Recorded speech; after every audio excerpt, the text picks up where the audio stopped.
The old, abandoned, and overlooked horse was auctioned for just $5. But when the farmer and the millionaire raised their hands at the same time, the truth about the animal's past came to light, and everyone at the auction was left speechless. The dew still clung to the Kentucky bluegrass as Maria Gonzalez pulled her rusted pickup truck into the service entrance of Oak Ridge Stables. 4:30 in the morning, and she was already late by her standards. Through the windshield, she watched as other grooms arrived in newer vehicles, their pressed khakis and embroidered polo shirts marking them as the presentable staff, the ones who'd be visible when the owners visited. Maria parked in the farthest corner, where her truck's peeling paint and dented fender wouldn't offend anyone important. As she stepped out, the familiar scent of hay, horse, and leather embraced her, the only consistent welcome she'd known since her parents died. "Hey, Maria," called Ben, the night watchman, his flashlight beam sweeping across the gravel. "Thought you weren't scheduled until tomorrow." "Emergency call. The Morgan mare in stall 12 has colic again."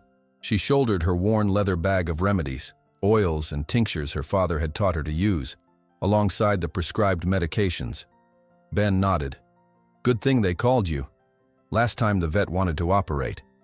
That was her existence in the prestigious world of Kentucky horse breeding. The invisible Mexican woman they called when animals were in crisis, but who disappeared when blue-blooded clients arrived for mint juleps and tours. As she walked toward the stables, Maria's mind drifted to her father's voice, a memory as vivid as the morning air. They had been treating a frightened colt at one of the many farms where they worked as day laborers. The animal trembled against the stall wall, eyes wild with fear after a training accident. "Los caballos recuerdan todo, mija," he had said, his weathered hand gentle on her shoulder. "They remember everything, both love and fear, for their entire lives."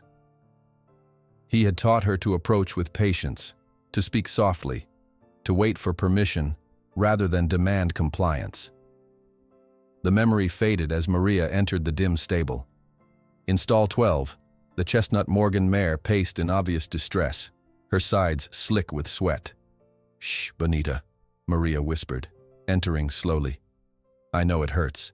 2 hours later, after administering medication and massaging the mare's distended belly with practiced hands, Maria watched relief finally come. The horse's breathing slowed, and she nuzzled Maria's shoulder in gratitude. "She looks much better," said a voice from the doorway.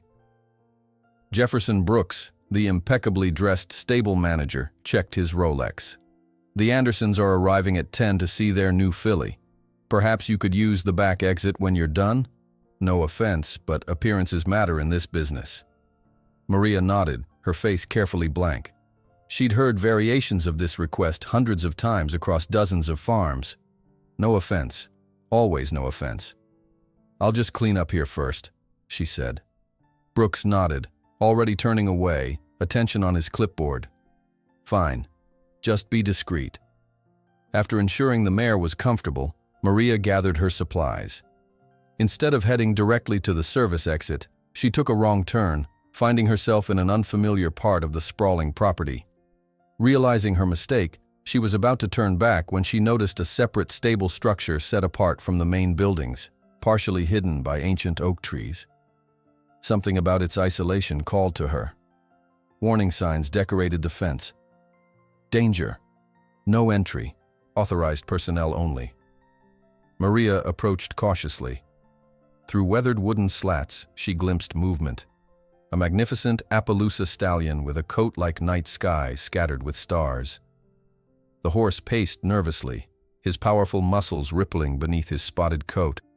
This wasn't the monster she expected from the warnings, but a majestic creature reduced to a shadow of anxiety. The stallion froze suddenly, ears pricked forward, nostrils flaring as he caught her scent. Maria held her breath, waiting for the explosive reaction she'd been warned all dangerous horses exhibited. Instead, the Appaloosa approached the wall separating them, trembling but curious.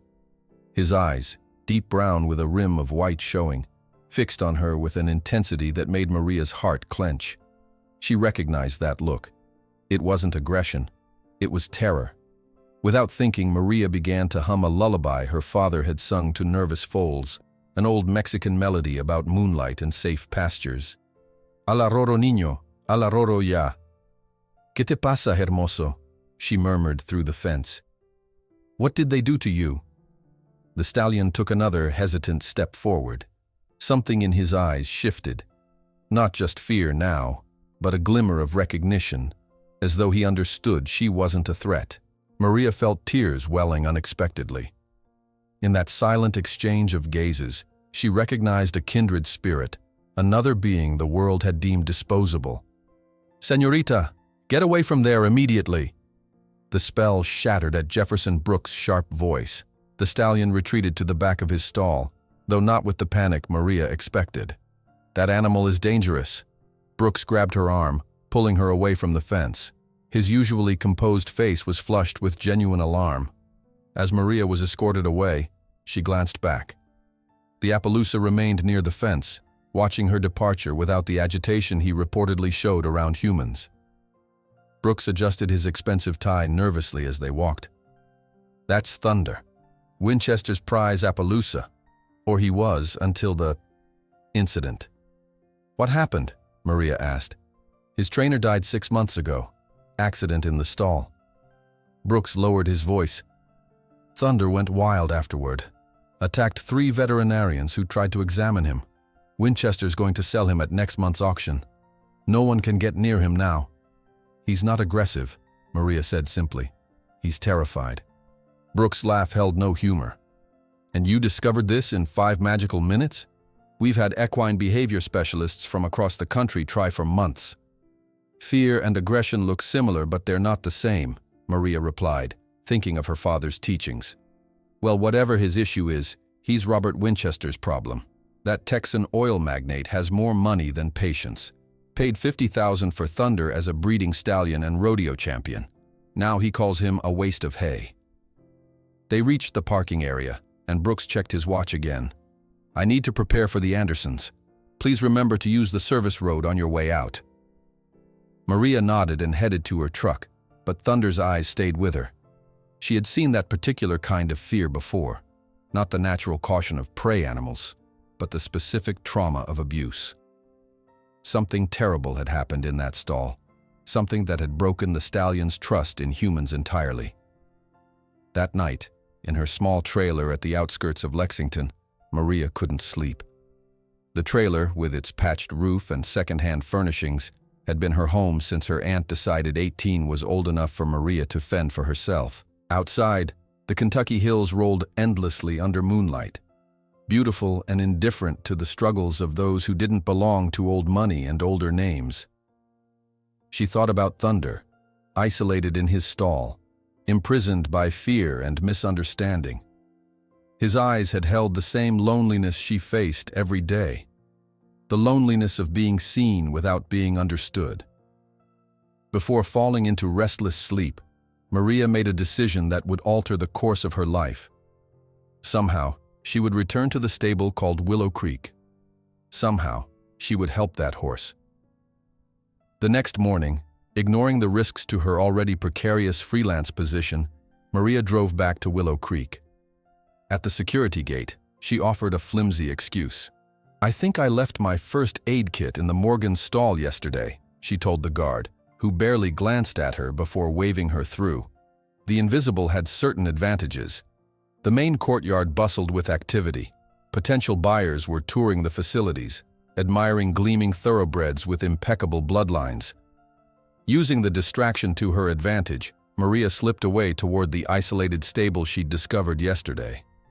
As she approached the warning signs, she slowed, uncertain what reception awaited her. Would Thunder remember her, or would she find the dangerous animal everyone described? When she reached the fence and peered through the slats, her breath caught. Thunder stood at the front of his stall, head high, ears forward, waiting, as if he'd known she would return. "Buenos dias," she whispered, settling onto the ground outside his stall. "I came back, just like I promised." For 20 precious minutes, Maria simply sat on the hard-packed earth, speaking softly in a mixture of English and Spanish about ordinary things. The blue sky, the distant mountains, memories of her father with horses. She made no attempt to touch Thunder, asked nothing of him. The stallion watched her intently, occasionally taking a step closer, then retreating, but always keeping her in sight. When it was time to leave, Thunder made a soft nickering sound, the first non-aggressive vocalization he'd made in months, according to a stunned stable hand who witnessed the exchange from a distance. "I'll come back," Maria promised in a whisper. "Te lo prometo." As she walked away, her heart felt lighter than it had in years. For the first time since her parents' accident, she had found a purpose that resonated with the deepest part of herself, the part that her father had nurtured with his gentle wisdom about horses and their souls. Tomorrow, she would return, and the day after. For as long as it took to reach through the wall of terror that imprisoned Thunder as surely as the wooden stall that contained his magnificent body. The following morning, having arranged to work at a neighboring farm, Maria found herself taking a detour. With a small detour, she found herself once again at Willow Creek, risking her reputation in the close-knit equestrian community. She was drawn back by something she couldn't explain, a connection that transcended words. To her surprise, when she arrived at the isolated stable, Thunder was already waiting at the fence, as if he had sensed her approach. His ears pricked forward at the sound of her footsteps, and his nostrils flared to catch her scent long before she came into view. To her surprise, when she arrived at the isolated stable, Thunder was already waiting at the fence, as if he had sensed her approach. His ears pricked forward at the sound of her footsteps, and his nostrils flared to catch her scent long before she came into view. "Te lo prometi, ves, volvi," Maria whispered, settling herself cross-legged on the ground outside Thunder's enclosure. "I promised I'd come back." The stallion watched her with unwavering attention, his powerful body held taut like a coiled spring. But there was something different today, a flicker of expectation rather than pure fear in his eyes. Maria reached into her worn canvas bag and carefully extracted a small apple she had sliced earlier that morning. With deliberate slowness, she placed the pieces on her open palm and extended her hand, not toward the fence but simply in front of her. "No pressure," she said softly. "This is for you if you want it. If not, the birds will enjoy it later." Thunder's nostrils flared wider, catching the sweet scent.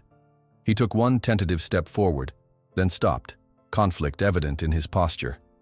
Maria remained motionless, her breathing steady, her palm open. She didn't stare directly at him but kept him in her peripheral vision, allowing him the dignity of approach without the pressure of scrutiny. From the shadows of a nearby equipment shed, Carl Matthews observed the scene with undisguised curiosity. At 68, with weathered skin that spoke of decades under the Kentucky sun, he was Willow Creek's longest-serving employee. He'd seen trainers come and go, watched champions rise and fall, but he'd never witnessed anything quite like this quiet exchange between the Mexican woman and the horse everyone feared. Thunder took another step forward, then another, drawn by something more compelling than mere hunger. When he reached the fence, he stretched his neck as far as possible, still maintaining a safe distance from Maria's hand. After several minutes of this standoff, he retreated to the back of his enclosure, the apple pieces untouched. Maria smiled gently.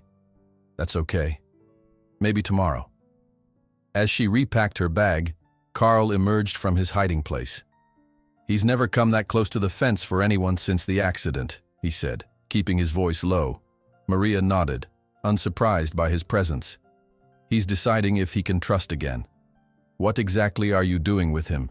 Carl asked, genuine curiosity in his roomy eyes. "Nothing," she answered honestly. "I'm just being with him, without expectations." Carl scratched his gray stubbled cheek. "Never seen anything like it. He broke a vet's leg last month. Nearly killed Jefferson's assistant when he tried to muck out the stall. He's protecting himself the only way he knows how. Winchester won't like this when he finds out," Carl warned, shifting his tobacco chew from one cheek to the other. Maria glanced toward the main house, its white columns gleaming in the morning sun. Why would he need to know? A slow smile spread across Carl's tobacco-stained teeth. "Won't hear about it from me, girl. But secrets have short lives in this place." Over the next several days, Maria established a pattern. She would arrive at different times, depending on her work schedule at neighboring farms, always wearing the same faded red wool jacket so Thunder would recognize her from a distance. She never stayed longer than 30 minutes, never pushed for interaction, simply existing in his presence while softly talking about her day, the weather, or memories of her father. On her third visit, she brought her most precious possession, her father's old guitar, its wood worn smooth from years of use. Settling on the grass, she began to play, her fingers finding the simple Mexican melodies her father had taught her, songs of mountains, free horses, and faithful hearts. The effect on Thunder was immediate. His ears moved in perfect synchrony with each note, his massive body visibly relaxing. When she paused between songs, he stamped his hoof against the ground as if requesting more. "It's the music, isn't it?" She smiled, the spring sunlight catching in her dark hair. "My father used to say music speaks directly to the soul, without needing translation." From that day forward, the guitar became part of their ritual. Maria would play, and Thunder would listen, each session bringing him a step closer to the fence, a fraction more willing to lower his defensive barriers. Meanwhile, in the exclusive Bluegrass Country Club, Robert Winchester held court among fellow horse owners, his Stetson hat immaculate, his voice carrying the distinctive drawl of old Texas money. "That animal is a waste of hay," he declared, swirling amber bourbon in a crystal tumbler. $50,000 thrown in the trash. If it weren't for the bad publicity, I'd have sent him to slaughter already. Archibald Whitfield, third-generation thoroughbred breeder, raised an eyebrow. "I heard you had some Appaloosa expert from Montana coming to evaluate him." "Waste of time," Winchester snorted. "No one gets within 10 feet of that stall without risking their neck. I'm cutting my losses at next month's auction. Some fool hobby farmer might take him for meat price." As Winchester spoke, his voice carried the casual cruelty of a man who had never had to consider the intrinsic value of anything beyond its dollar worth. To him, Thunder represented nothing more than a failed investment, a ledger entry to be cleared. On her 6th visit to Willow Creek, Maria arrived to find Thunder pacing anxiously. His usual calm anticipation had been replaced by agitation, his powerful muscles bunched tight beneath his spotted coat. She immediately slowed her approach, observing his body language. "What happened, Hermoso?" she asked softly. "Did someone upset you today?" Carl materialized from between the stables, his face grim. "Winchester was here this morning with some hotshot trainer from Texas. They tried to force a sedative into him so they could examine him for the auction listing. Took 4 men with poles to keep them safe, and they still couldn't get close enough." Maria's heart contracted at the image of Thunder, already traumatized, facing down men with poles and needles. Was he hurt? Not physically, but he's been like this since. Carl gestured toward the stallion's nervous movements. "Haven't seen him this worked up in weeks." Instead of approaching the fence as usual, Maria sat farther away than normal, giving Thunder more space. Rather than playing her guitar, she simply began to sing, her voice clear and gentle in the afternoon air. The song was an old lullaby about stars watching over sleeping children, one her father had sung during thunderstorms when she was young and afraid. Gradually, Thunder's frantic pacing slowed. He still moved restlessly, but his attention had shifted to Maria's voice. By the time she finished the 3rd repetition of the lullaby, he had stopped altogether, standing at the far side of his enclosure, watching her with wary exhaustion. "That's it," she encouraged softly. "Just breathe with me. No one will hurt you while I'm here." Their 8th meeting marked a breakthrough. When Maria placed apple slices on her outstretched palm, Thunder approached the fence with cautious determination. After several false starts, he stretched his neck across the barrier, his velvet lips delicately plucking a piece from her hand, his breath warm against her skin. The contact lasted only seconds, but the significance was enormous. For the first time since the accident, Thunder had willingly touched a human. "Good boy," Maria whispered, tears pricking her eyes. "Muy valiente." Their 12th encounter came during an unseasonably cool spring day, dark clouds gathering on the horizon promising a severe storm. Maria knew she needed to leave earlier than usual, but she couldn't bear to disappoint Thunder, who now greeted her arrival with soft nickering. She played only 2 songs before carefully placing her guitar in its case. "I have to go early today, amigo. There's a storm coming." As she stood to leave, something extraordinary happened. Thunder moved parallel to the fence, following her all the way to the corner of his enclosure, and when she turned to wave goodbye, he let out a long, plaintive whinny that seemed to carry all the anguish of impending separation. The sound was so heart-wrenching that Maria froze in her tracks, momentarily unable to walk away. Carl, who had taken to watching their sessions from a respectful distance, approached slowly. "Never heard him make that sound before, like he's calling you back." "I'll return tomorrow if the weather clears," Maria promised, though the stallion couldn't understand her words. As days turned into weeks, subtle changes manifested in Thunder's demeanor. His coat, once dull with stress, began to regain its natural luster. His eyes, previously wide with perpetual terror, now held moments of calm. He would still flinch at sudden movements, still retreat when overwhelmed, but the transformation was unmistakable to anyone who cared to notice. On the day of their 15th meeting, Maria received permission from Carl to brush Thunder through the fence bars. With gentle rhythmic strokes, she worked from his neck downward, careful to avoid sudden movements or pressure. Under her ministrations, the stallion's eyelids drooped with pleasure, his lower lip relaxing in a way that made him look almost comical. "You're enjoying this, aren't you?" She laughed softly. Their peaceful routine couldn't remain secret forever. On a bright Tuesday morning, Maria arrived to find Thunder more agitated than usual. Before she could investigate the cause, the unmistakable sound of expensive boots on gravel announced Robert Winchester's approach. "What the hell is this?" The booming voice cut through the air like a whip.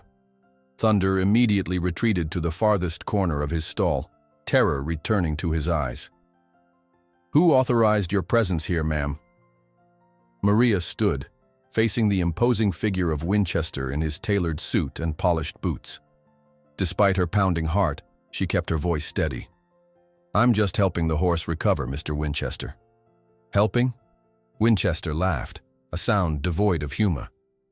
"This is a $50,000 investment, not some charity project for sentimental immigrants to play horse whisperer with." He stepped closer, towering over her.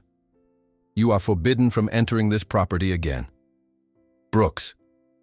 The manager appeared quickly, visibly uncomfortable with the confrontation. "Yes, sir?" "Escort this person off the premises and ensure her name is blacklisted from all properties associated with Willow Creek." As Maria was led away, she looked back one final time. Thunder stood pressed against the stall bars, watching her departure, his entire body trembling with distress. He struck the ground repeatedly with his front hoof, whinnying in clear agitation. "He'll be back to his old aggressive self by tomorrow," Brooks predicted as they walked. "We'll need to sedate him for the auction. If you do that, you'll destroy what little trust he has left," Maria warned. Brooks shrugged. "Not my decision. Winchester paid good money for that animal, and he's cutting his losses. The auction's in 2 weeks." That evening, Maria sat on the steps of her trailer, watching darkness settle over the Kentucky hills. The separation from Thunder felt like a physical ache. In the few weeks they'd spent together, she'd glimpsed the magnificent animal he could be again, if given patience and understanding. Now he would face the auction block, labeled as dangerous, possibly destined for slaughter if no buyer emerged. As she gazed at the stars emerging in the twilight sky, her phone rang, an unusual occurrence at this hour. The voice on the other end belonged to Carl. "Winchester's flying to Dallas tonight for some oil business," the old man said without preamble. "If you come after 10 o'clock, I can let you in for one last visit. The poor animal hasn't eaten right since you left." When Maria needed to leave early due to an approaching storm, Thunder relinchhed longingly, a sound that seemed to carry all the anguish of separation. The haunting call echoed through the stables, causing several handlers to stop what they were doing and look toward the source with expressions of absolute astonishment. The news of Maria's banishment from Willow Creek spread through the stables like wildfire. Grooms, exercise riders, and stable hands exchanged whispers during morning feedings and evening turnouts, the story growing more elaborate with each retelling. They say she tamed Winchester's killer Appaloosa with nothing but Spanish songs, one young exercise rider told another as they walked their mounts to the track. I heard she could make that devil horse lie down on command, countered his companion. My cousin works at Meadowbrook and said Winchester called her a sentimental immigrant, right to her face. Thunder's condition deteriorated noticeably in the days following Maria's forced departure. The stallion refused his grain, paced relentlessly, and grew increasingly agitated during routine stable maintenance. When a new veterinarian attempted to examine him for the auction listing, Thunder reared so violently that the stall door splintered, requiring reinforcement with steel brackets. At her small trailer, Maria fought despair by burying herself in work, accepting every odd job offered by neighboring farms. The ache of separation from Thunder was unexpectedly intense, like losing a connection she'd spent her entire life searching for. Each night, she took out her father's guitar, but couldn't bring herself to play the songs that had become part of their ritual. 3 days after her banishment, Maria's phone rang with an unfamiliar number. "Is this Maria Gonzalez?" asked a woman's crisp, professional voice. "Yes, who's calling?" "Sarah Jenkins from Bluegrass Horse Quarterly. I'd love to talk to you about your work with Winchester's Appaloosa."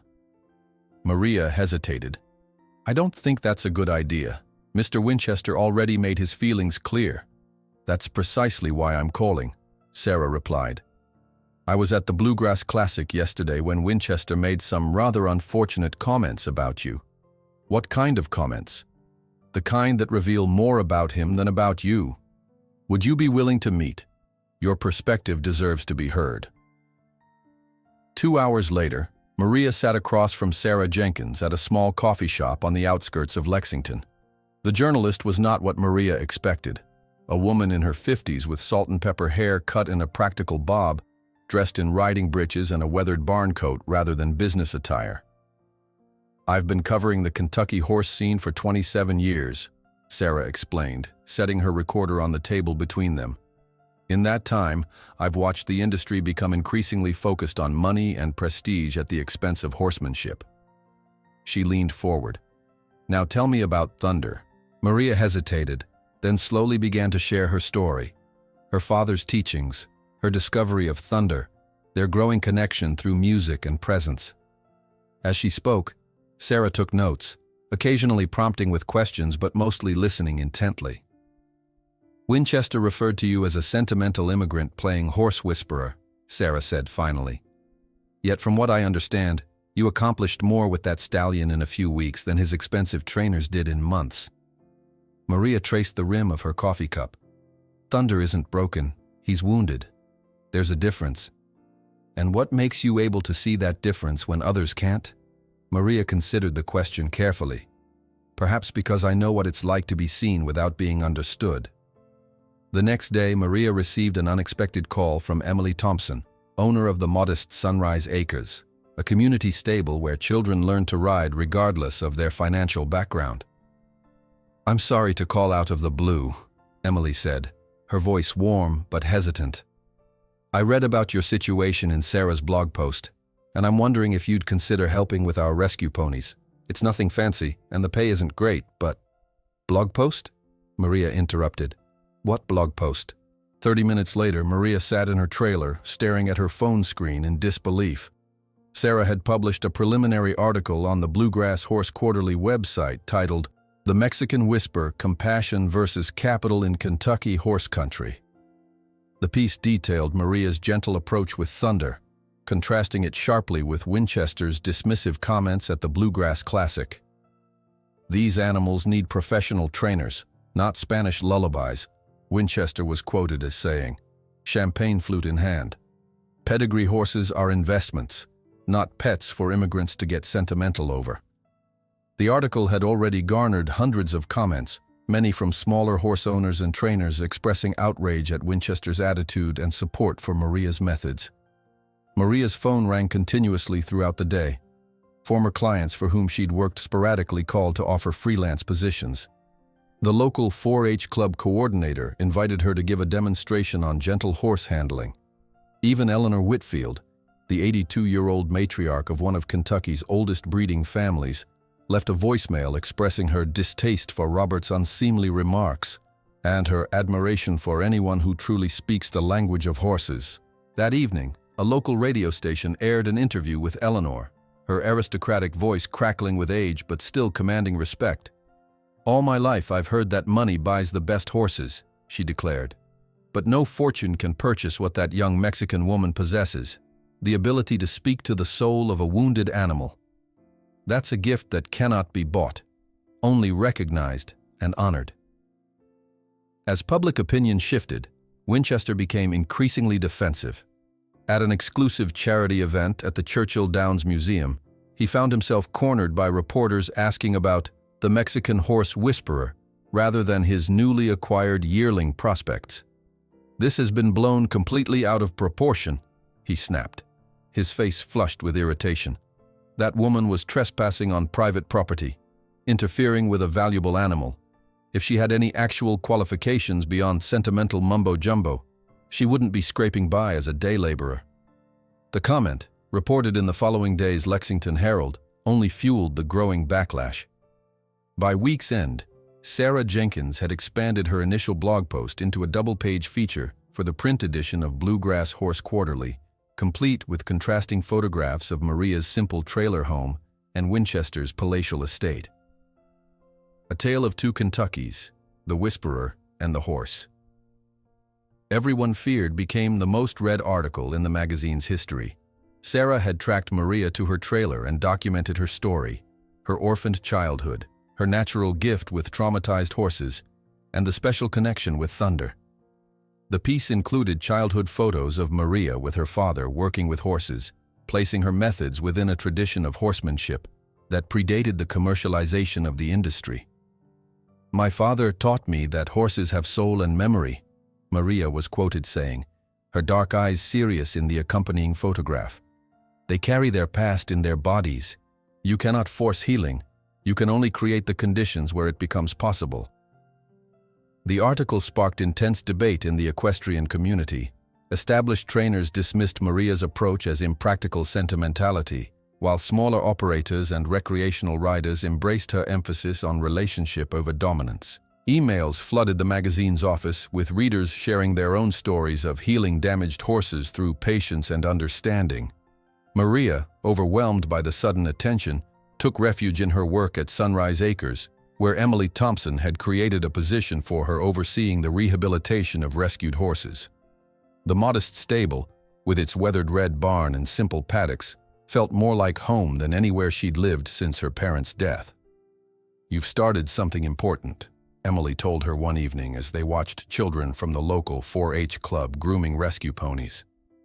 "People are questioning methods they've accepted without thinking for generations." Maria shook her head.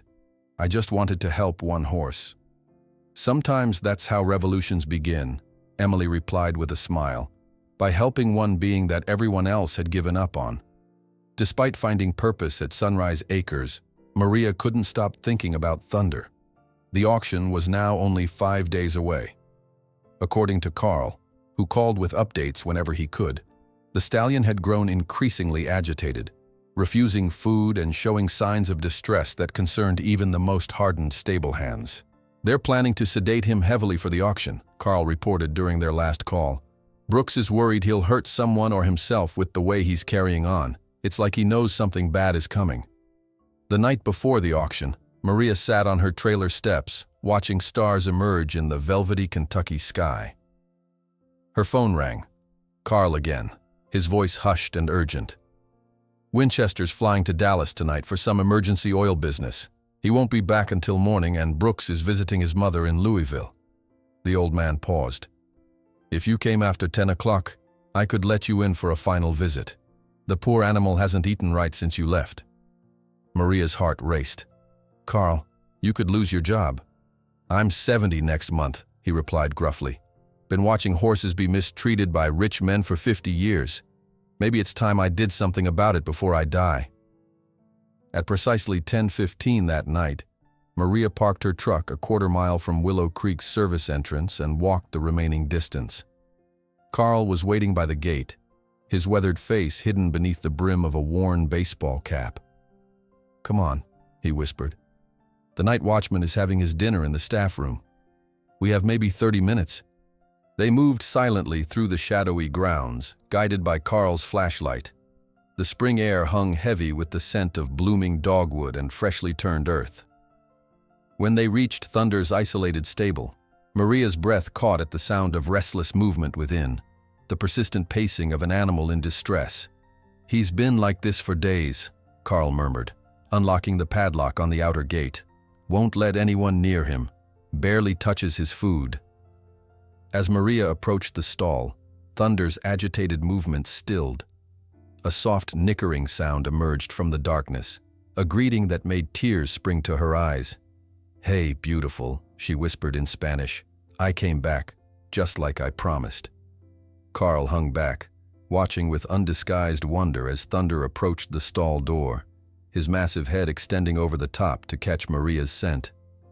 "I've never seen anything like it," he muttered. "That animal tried to kill Brooks yesterday when he brought the vet." After a moment's hesitation, Carl made a decision. He stepped forward and unlatched the stall door. "Be careful," he warned, though without much conviction. "I'll be outside smoking my pipe. Take whatever time you need." Left alone with Thunder, Maria stood motionless at the threshold of the open stall. For the first time, no physical barrier separated them, a test of the fragile trust they'd built. The stallion maintained his distance initially, his body language a complex mixture of desire for connection and residual fear. Rather than approach him, Maria simply sat on the clean straw and began to sing the same lullaby her father had sung to her after nightmares about the border crossing. A gentle melody about the moon borrowing light from the sun. "A luna le pide al sol, un rayito de su luz." Minutes passed with only her soft voice filling the space between them. Then, miracle upon miracle, Thunder approached voluntarily. With exquisite gentleness, the 1,000-pound animal lowered his great head and rested his muzzle on Maria's shoulder. She could feel the warmth of his breath, the subtle tremor still running through his powerful body. When she looked into his eyes, she saw something that brought fresh tears to her own. Moisture gathering at the corners of the stallion's expressive eyes. Thunder was crying, a rare phenomenon, but one known to those who truly understand horses. In that moment of profound connection, both human and animal found release for sorrows too deep for words. "Te prometo," she whispered against his velvet neck, "that I will do everything to save you tomorrow." Under the Kentucky stars, Maria held Thunder for what felt like both an eternity and a heartbeat, her tears mingling with his. The connection between them transcended words, two beings recognizing in each other a shared language of loss and survival. When she finally pulled away, her hand lingered on his spotted neck, feeling his pulse steady beneath her fingers. "I have to go now," she whispered, "but I promise I'll find a way to help you tomorrow." Thunder's ears pricked forward at her words, as though understanding her intent if not her language. When Maria stood to leave, he didn't retreat to the corner as he once would have. Instead, he followed her to the stall door, his breath warm against her shoulder. Carl waited outside, pipe smoke curling around his weathered face. "You'd better go," he said, checking his watch. "Night watchman does rounds in 15 minutes." As Maria slipped away through the moonlit property, she glanced back one last time at the isolated stable. Thunder stood watching her departure, his silhouette framed in the stall doorway. No longer the terrified creature she'd first encountered, but not yet free from the prison of his trauma. The drive back to her trailer felt interminable, her mind racing with possibilities and fears. By tomorrow evening, Thunder would be sold to the highest bidder, or worse, to no bidder at all. The thought of him being loaded onto a slaughterhouse transport made her physically ill. Inside her modest trailer, Maria emptied her savings jar onto the kitchen table. Tips saved from years of barn work, carefully hoarded dollars that represented her dream of someday owning a small piece of land. The pile of crumpled bills and loose change totaled exactly $1,243.75. A fortune to her, but a pittance in the world of equine auctions. She placed the money in an envelope, her fingers trembling slightly. The rational part of her brain screamed that this was madness, spending every cent she owned on a horse labeled as dangerous, with no property to keep him and no resources to care for him. But deeper than reason, in the place where her father's teachings lived, she knew she had no choice. Sometimes the most valuable things are the ones others throw away, he had told her once, watching her mend a discarded bridle. The memory steadied her resolve. Her phone buzzed with a text from Emily. "Heard about the auction tomorrow. Don't do anything rash. Call me first." Too late, Maria thought, tucking the envelope into her purse. Sleep eluded her that night. She lay awake watching shadows move across her ceiling, replaying every moment with thunder. His initial terror, the gradual softening, the extraordinary moment when he'd offered his trust despite every reason not to. She thought about the mysterious accident that had killed his trainer, the event that had transformed him from champion to pariah. Something about that story had never felt right to her. Dawn broke with a palette of pinks and golds that promised fair weather. Maria dressed with unusual care, selecting her only good outfit, a simple navy blue dress she'd bought for a job interview years ago. It wasn't fashionable, but it was clean and pressed. Today she would enter a world that had always excluded her, armed with nothing but determination and a pitifully small envelope of cash. As she prepared to leave, Maria paused before the small mirror in her bathroom. From the drawer below, she retrieved a tarnished silver brooch in the shape of a horse, her father's only legacy besides his teachings. She pinned it to her dress, drawing strength from the connection to him. "Today we'll find out what a broken horse and a woman no one values are really worth," she whispered to her reflection. The Louisville Equine Auction House stood like a temple to wealth and privilege, its columned facade and manicured grounds designed to intimidate outsiders.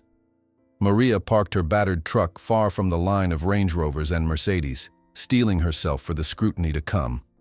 At the entrance, a uniformed attendant barely glanced at the observer's ticket she'd purchased, the cheapest option, allowing her to watch but not participate unless specifically registering to bid on an individual lot.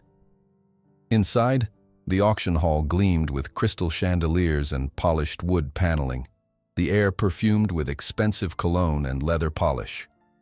"Maria, over here." Emily Thompson waved from a section of seats near the back. Dressed in practical riding clothes rather than the designer outfits that dominated the room, Emily looked as out of place as Maria felt. "I didn't expect to see you," Maria said, sliding gratefully into the adjacent seat. "You didn't really think I'd let you face this alone, did you?"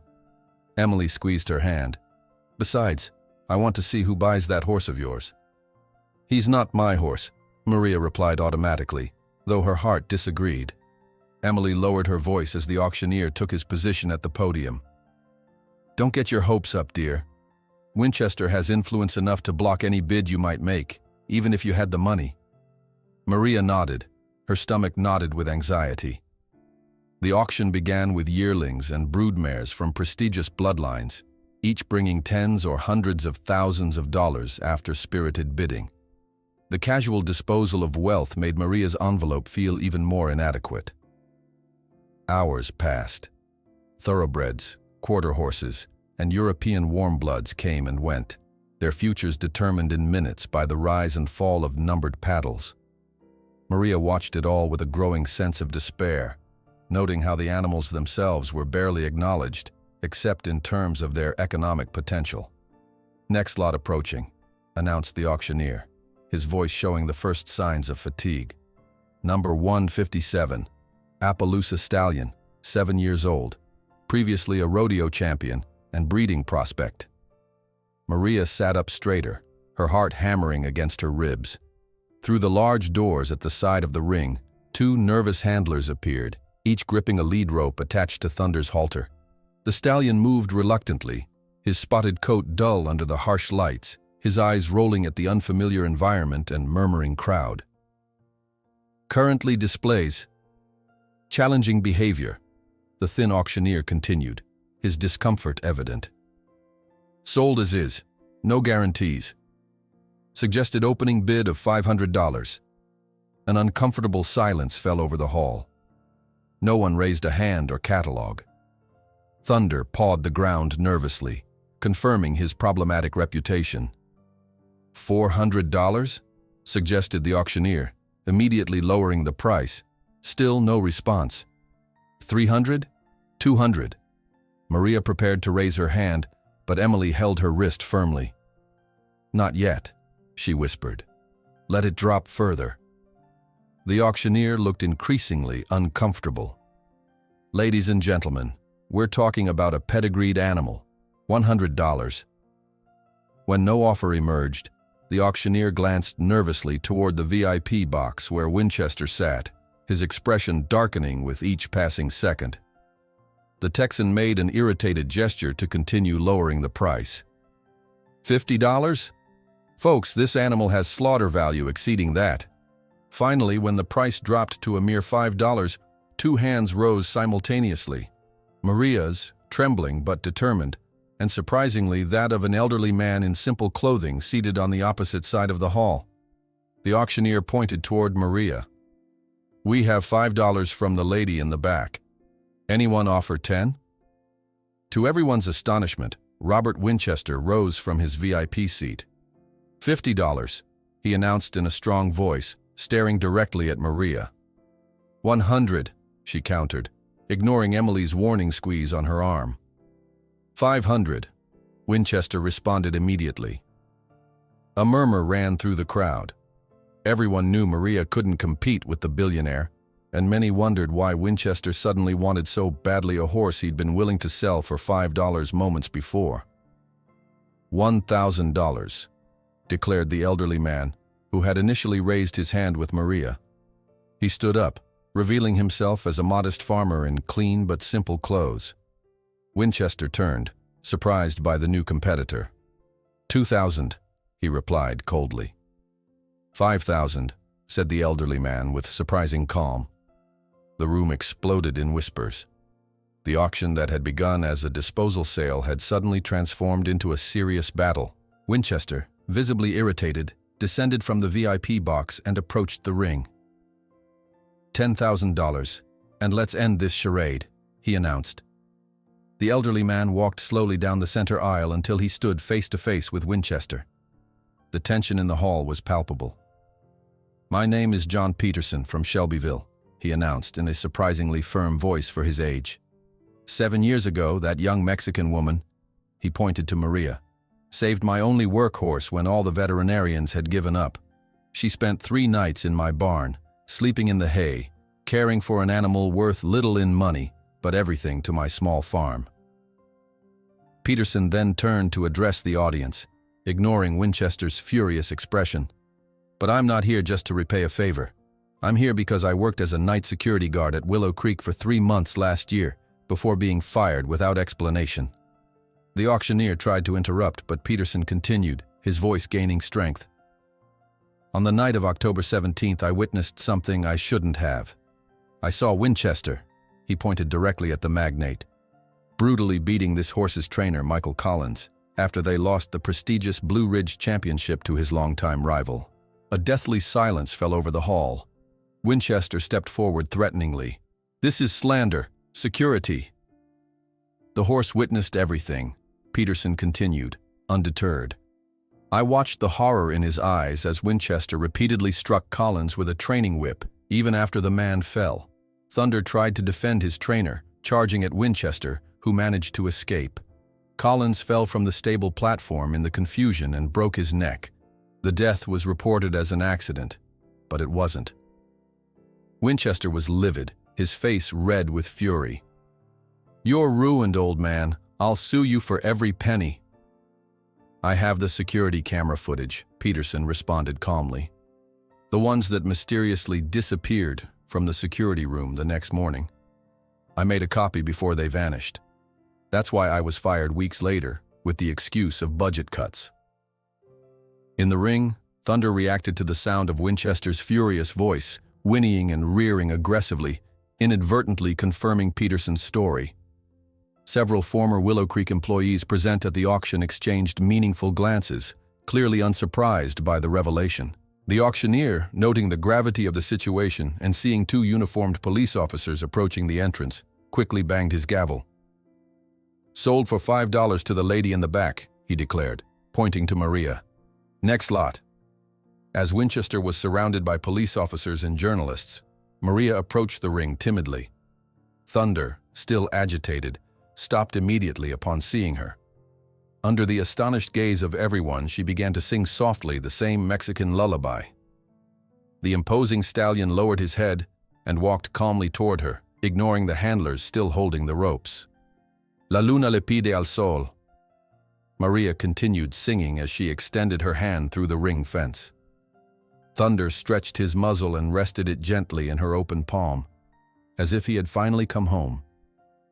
In the bathroom mirror of her trailer, Maria pinned the small silver horse brooch that had belonged to her father, her only inheritance, to her dress and whispered determinedly, "Today we'll find out what a broken horse and a woman no one values are really worth." As whispers rippled through the auction hall, Maria stood transfixed, her hand still outstretched through the fence where Thunder's muzzle rested against her palm. The stallion's eyes, once wild with terror, now held her gaze with an intensity that silenced the chaos erupting around them.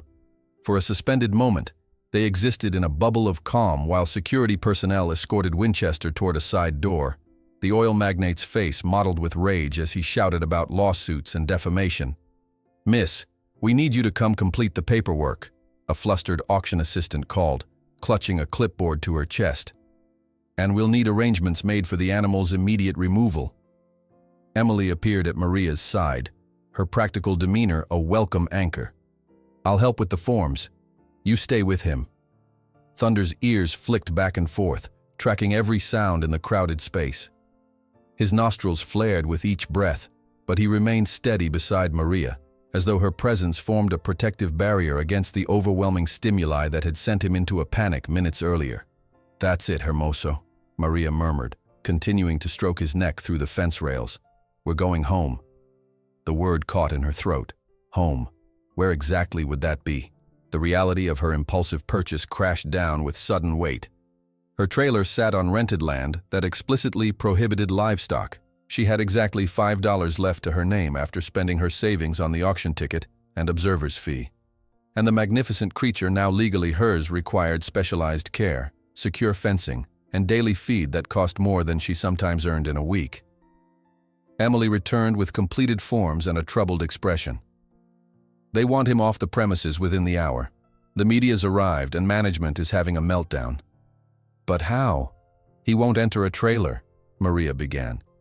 "You can bring him to Sunrise Acres temporarily," Emily interrupted. "It's not ideal, but I have an empty paddock with solid fencing." John Peterson approached, his weathered face creased with concern beneath his worn cap. "Trailer's going to be a problem. That animal remembers something terrible about enclosed spaces." When the auction staff brought a standard horse trailer to the loading area 20 minutes later, Thunder's progress toward recovery disintegrated instantly. At the sight of the dark, confined space, the stallion reared violently, nearly pulling the lead rope from Maria's hands. His eyes rolled white with terror, his powerful body twisting away as primal fear overwhelmed reason. "Back up, give him space," Maria called to the gathering crowd of onlookers, their phones raised to capture the drama. For nearly an hour they tried various approaches, different handlers, different angles, even attempting to back the trailer against a wall to create a chute. Each effort only increased Thunder's panic, his coat darkening with sweat, his breathing ragged and shallow. "This isn't working," Maria finally said, wiping her own perspiration from her forehead. "We're only traumatizing him further." Emily nodded in agreement. "But how else can we transport him 17 miles to Sunrise Acres?" Maria looked at Thunder, who stood trembling but had calmed somewhat when the trailer was moved away. She thought of her father's stories about vaqueros who traveled across Mexico with their horses, covering vast distances without modern conveniences. "We'll walk," she said simply. "Walk? 17 miles?" Emily stared in disbelief. "The old way, on foot, step by step. John Peterson chuckled. Girl's got the right idea. Horse'll follow her anywhere, seems like. Might take all day, but it'll cause less distress than forcing him into that metal box. By dawn the next morning, Maria stood at the auction house's rear gate, dressed in comfortable clothes and sturdy boots, a small backpack containing water and apples slung over her shoulder. Thunder had spent the night in a temporary paddock behind the facility, separated from other horses and guarded by a sympathetic security officer who'd been moved by the unfolding story. "You're really doing this?" the guard asked incredulously as Maria attached a simple lead rope to Thunder's halter. "No other choice," she replied, offering Thunder an apple slice from her palm. The stallion accepted the treat delicately, his ears forward with interest as Maria opened the gate. Unlike his panicked resistance to the trailer, Thunder stepped willingly alongside her onto the rural road that would eventually lead them to Sunrise Acres. Their unusual journey began in the soft light of early morning, a solitary woman and a 1,000-pound stallion walking side by side along the shoulder of Kentucky back roads. Maria kept a loose grip on the lead rope, giving Thunder enough freedom to move comfortably while maintaining gentle guidance. "We have a long way to go, amigo," she told him as they settled into a rhythm. "But we'll take it slow and steady." The first mile passed uneventfully, Thunder growing visibly more relaxed with each step away from the auction house. Occasionally, a car would slow as it passed, drivers gaping at the unusual sight. Some took photos with their phones, others waved or called encouragement. By mid-morning, the spring sun beat down with unexpected intensity. Maria stopped at a roadside stream to let Thunder drink and rest in the shade of overhanging willows. As she sat on a rock, massaging her already aching feet, a familiar SUV pulled alongside them. Sarah Jenkins emerged, camera in hand, her expression a mixture of amusement and admiration. "When I heard you were walking in Appaloosa 17 miles to Sunrise Acres, I thought it was social media hyperbole. Yet here you are." Maria shrugged. "He won't enter a trailer. This was the only option." Sarah snapped several photographs as Thunder drank from the stream, his spotted coat gleaming in dappled sunlight. "Mind if I document your journey? This story keeps getting more extraordinary." "If it helps people understand horses better, yes," Maria replied. They continued their trek with Sarah driving ahead to capture their progress from different angles. Around noon, they were joined by an unexpected companion. John Peterson pulled up in an ancient pickup truck, parking at a crossroads ahead. "Thought you might want some company," the old man said, falling into step beside them. "An old man like me has stories to tell. Mind if I walk with you a while?" Thunder regarded the newcomer warily at first, nostrils flaring to catch his scent.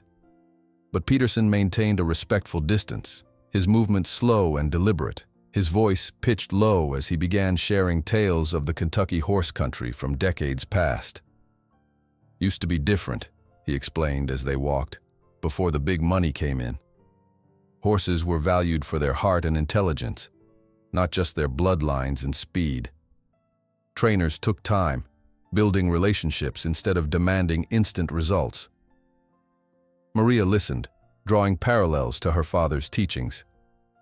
"My papa said similar things. He believed patience was the true foundation of horsemanship."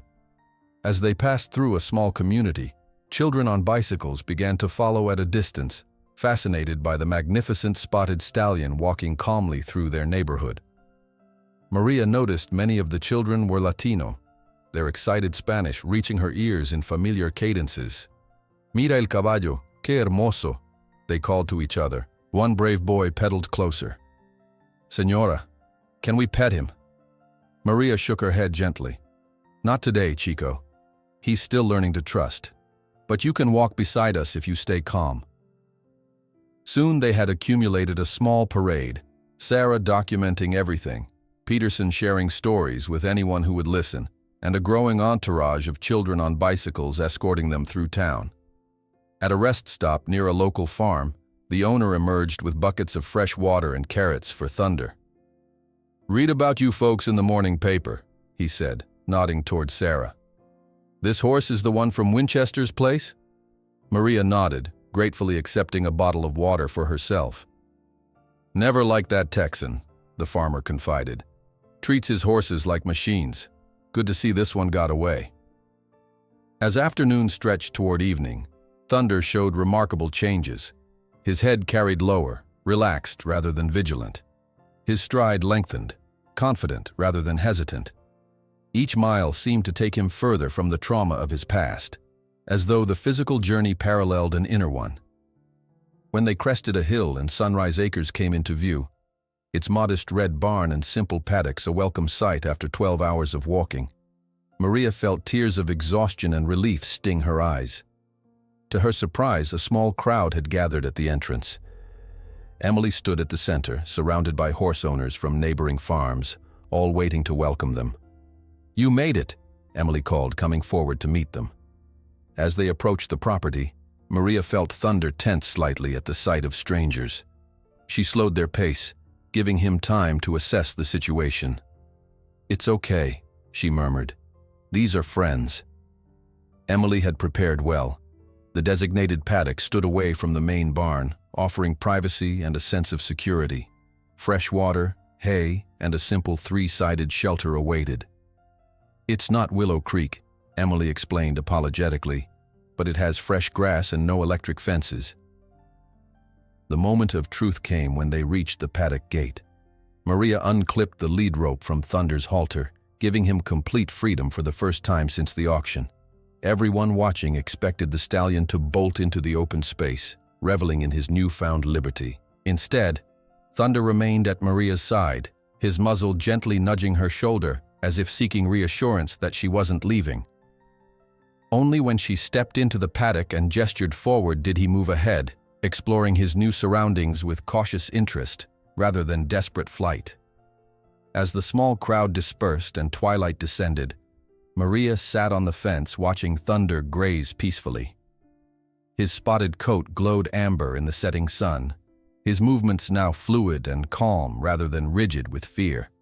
In just one extraordinary day, he had walked away from his past, literally and figuratively. Emily joined her, carrying a folder. "You've created something bigger than you realize, Maria. I have 10 emails here from people wanting to donate money, land, building materials. It seems you and Thunder have inspired a quiet revolution in Kentucky's horse world." The evening shadows lengthened across Sunrise Acres as Emily's words hung in the air. Maria stared at the folder of emails, overwhelmed by the implications. The simple act of helping one horse had somehow sparked something larger than herself. "I don't understand," Maria said, her voice soft with exhaustion. "Why would strangers want to help us?" Emily smiled, gesturing toward Thunder, who grazed peacefully in the paddock. "Because you reminded them of something they'd forgotten, that patience and compassion can succeed where force fails. In a world of quick fixes, you chose the harder path." That night, Maria slept in a small tack room Emily had converted into temporary quarters, too exhausted to make the drive back to her trailer. Through the single window, she could see Thunder's silhouette against the moonlight, his head raised occasionally as if checking that she remained nearby. Morning brought both clarity and complications. Thunder greeted Maria with a soft nickering when she approached his paddock, moving to the fence with none of yesterday's hesitation. But the practicalities of her situation remained daunting. "I own a horse, but have nowhere to keep him," she confessed to Emily over coffee. "My landlord would evict me immediately if I brought him to the trailer park." Emily pushed a plate of toast toward her.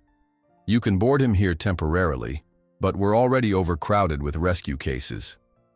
Their conversation was interrupted by the arrival of a delivery truck bearing hay, grain, and supplements. The driver consulted his clipboard with confusion. "Got a delivery for Thunder's Fund at this address. Everything's paid for. Premium quality, 3 months supply." "There must be a mistake," Maria began. The driver shrugged. "No mistake. Order came in last night with payment confirmation. Where do you want it?" As they directed the unexpected bounty into Emily's storage shed, Sarah Jenkins pulled up in her SUV, laptop balanced on her knees. "You've gone viral," she announced without preamble.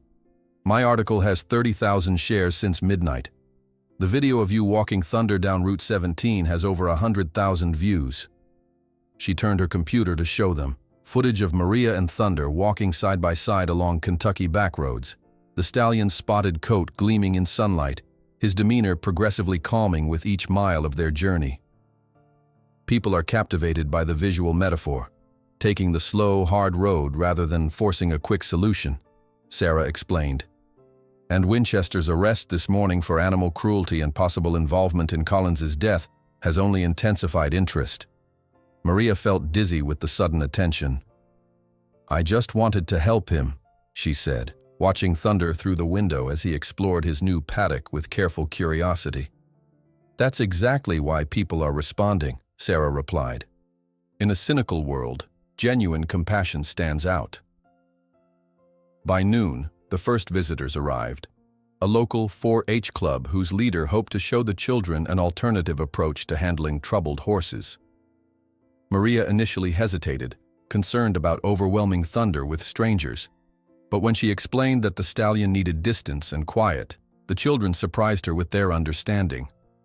Like my little brother with autism, one girl said wisely. He gets scared with too much noise and people getting too close. The group watched from a respectful distance as Maria demonstrated how she approached Thunder, always in his line of sight, always with unhurried movements, always with soft words that acknowledged his presence without demanding his attention.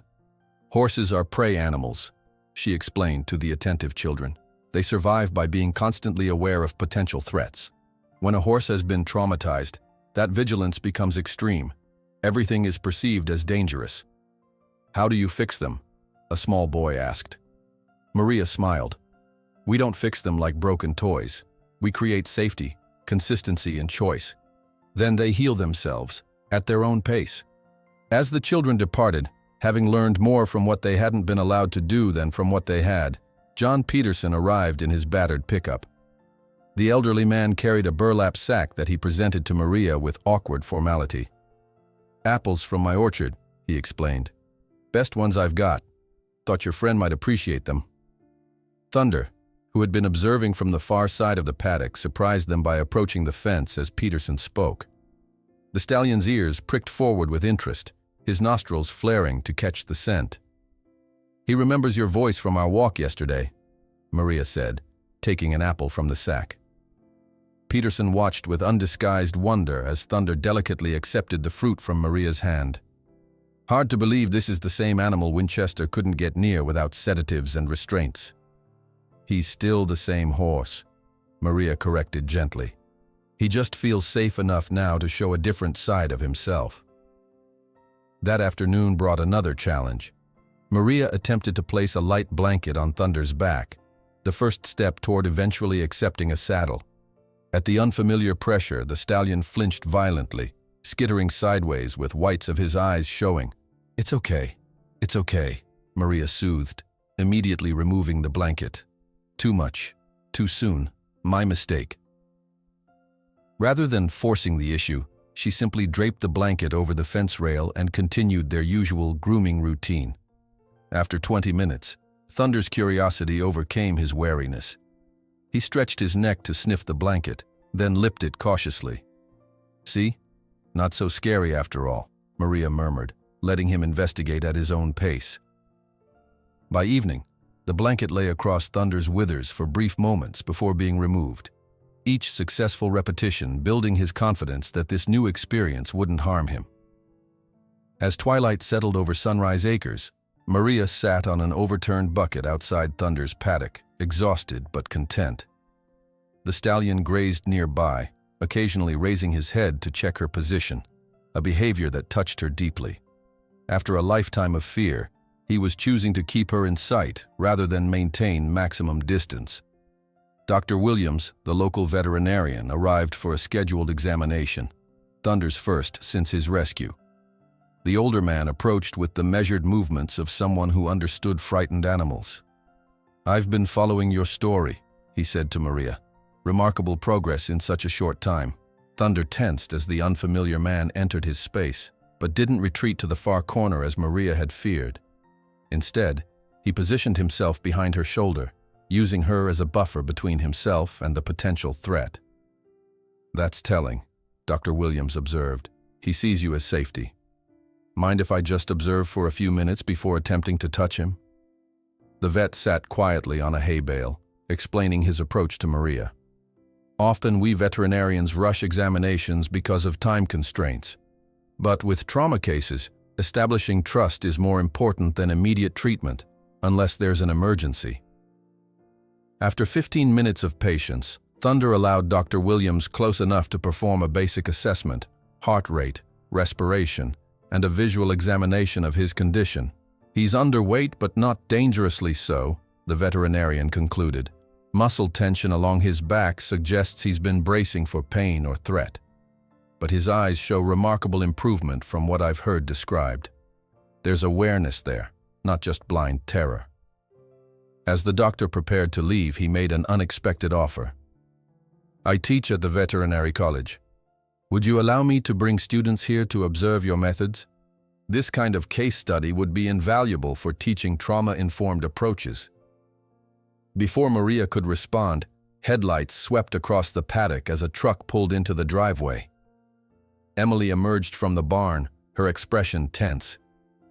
"It's Winchester's stable manager," she warned in a low voice. "Jefferson Brooks." The impeccably dressed man approached with obvious discomfort, his designer boots unsuited to the packed earth of the stable yard. At the sight of him, Thunder's demeanor changed instantly. Head high, nostrils flared, muscles tensed for flight. "Ms. Gonzalez," Brooks began stiffly, "I've come on a personal matter, not representing Mr. Winchester." Maria positioned herself protectively between Brooks and the paddock. "Whatever it is, can we discuss it away from Thunder? Your presence is distressing him." They moved toward the barn, Maria constantly glancing back to ensure the stallion wasn't panicking. Once out of sight, Brooks seemed to deflate slightly. "I wanted to apologize," he said, the words clearly difficult for him, "and to provide information that might help with Thunder's rehabilitation." He extracted a folder from his leather briefcase. "These are copies of Thunder's complete veterinary records, training history, and dietary requirements from before the incident." Maria accepted the folder cautiously. "Why are you doing this?" Brooks looked away. "I've worked in the industry for 20 years. What happened at Willow Creek wasn't right. I told myself I was just following orders, but..." He trailed off. "Michael Collins was a good trainer and a decent man. He didn't deserve what happened to him." "And Thunder? Did he deserve what happened to him?" Maria pressed. "No," Brooks admitted quietly. "No, he didn't. That's why I'm here." The following morning brought unexpected visitors. 3 former Willow Creek grooms who had quit or been fired in recent months. They stood awkwardly at the paddock fence, watching Thunder graze. "We wanted to see if it was true," the oldest explained. "Word is, he lets you touch him without sedation or restraints." Maria nodded. "Would you like to see?" She entered the paddock with unhurried movements, speaking softly in Spanish so Thunder would recognize her voice before seeing her. The stallion raised his head, ears pricked forward, then walked deliberately toward her with none of his former hesitation. The grooms watched in amazement as Maria ran her hands along Thunder's neck and shoulders, the horse leaning slightly into her touch. Winchester wasn't just cruel to Thunder, one of the younger men confided. There were others, horses that didn't perform to expectations, that were disciplined behind closed doors. Some disappeared overnight, sold quickly or worse. "We tried to report it," the female groom added. "But in this industry, who listens to minimum wage workers over a billionaire owner?" As the week progressed, news of Thunder's transformation spread through Kentucky's equestrian community. Small-scale trainers, recreational riders, and therapy program directors came to observe Maria's approach, many leaving donations or offers of help. On the 5th day, a delivery truck arrived with building materials, quality lumber, roofing, and hardware. The driver handed Maria a note. "For Thunder's new home, wherever that may be, from friends who believe in second chances." John Peterson appeared later that afternoon, driving his tractor down the lane toward Sunrise Acres. He found Maria sitting on the fence rail, watching Thunder doze in the afternoon sun. "Been thinking," the old man said without preamble. "Got 5 acres sitting unused behind my apple orchard. Good grass, natural spring, sheltered from the north wind by a stand of oaks." Maria looked at him, uncertain of his meaning. "Land's just sitting there," Peterson continued, his weathered hands fidgeting with his cap. "My children all moved to cities, not interested in farming. Been wondering what would become of it after I'm gone." "Mr. Peterson?" "John," he corrected. "And before you say anything, it's not charity. It's something that needs doing." He gestured toward Thunder. "That animal chose you when nobody else believed in him. Some might call that a miracle. In my experience, you don't refuse a miracle when it presents itself." Maria sat in stunned silence, unable to formulate a response to such generosity. "Besides," Peterson added with a sly smile, "it'd stick in Winchester's craw something fierce to know his prize stallion is living right down the road from where his dirty deeds were exposed." That evening, as Maria brushed Thunder in the golden light of sunset, Emily approached with her laptop. "You need to see this," she said, turning the screen toward Maria. The local news website displayed an article about Winchester's expanding legal troubles. The headline read, "Winchester faces additional charges as former employees come forward." "It's not just about Thunder anymore," Emily explained. "Those grooms who visited? They've given statements about other abuse cases at Willow Creek. The authorities are investigating possible animal welfare violations across all Winchester's properties." Maria continued brushing Thunder's gleaming coat, absorbing the implications. The stallion stood relaxed under her ministrations, his eyelids drooping with pleasure, his lower lip slack, a pose of complete trust that would have been unimaginable a week earlier. "You started something bigger than you know," Emily said softly. "People are questioning methods they've accepted without thinking for generations." Thunder nudged Maria gently with his muzzle when she paused in her brushing, making her smile. "I just wanted to help one horse," she replied. Emily rested a hand on her shoulder. "Sometimes that's how revolutions begin, by helping one being that everyone else had given up on." Emily's words lingered in the crisp morning air as Maria watched the sun rise over Sunrise Acres. Sometimes that's how revolutions begin, by helping one being that everyone else had given up on.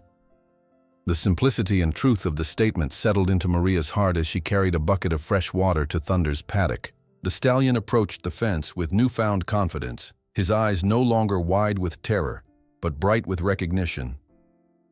3 weeks had passed since the auction, and each day brought subtle changes, a more relaxed posture, a willingness to investigate new objects, moments of playfulness that revealed glimpses of the spirited animal he had once been. "Buenos dias, guapo," Maria greeted him, setting the bucket down to stroke his forehead. "Ready for another day?" Thunder's response was to lower his head, inviting more contact, a gesture that still amazed Maria each time it happened. This magnificent creature, who had once attacked anyone who came near, now sought her touch like a balm for his wounded spirit. A truck rumbled down the gravel driveway, drawing both their attentions. John Peterson waved from the driver's seat, his weathered face split by an uncharacteristically broad smile. Behind him, a small convoy followed. 3 pickup trucks loaded with lumber, tools, and building materials.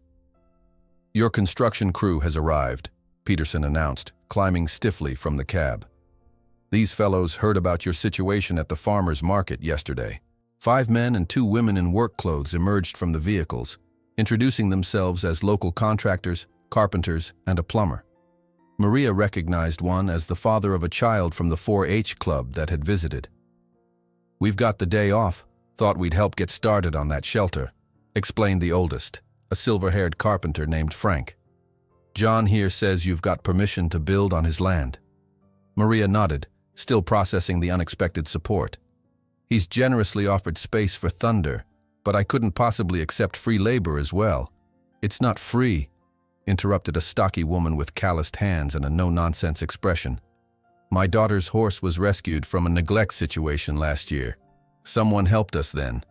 This is how our community works. We pass it forward." By mid-morning, the small caravan had relocated to Peterson's property, where the 5 acres behind his apple orchard stretched in a gentle slope toward a stand of oak trees. The land was perfect. Natural boundaries, good drainage, and enough distance from roads to provide Thunder a sense of security.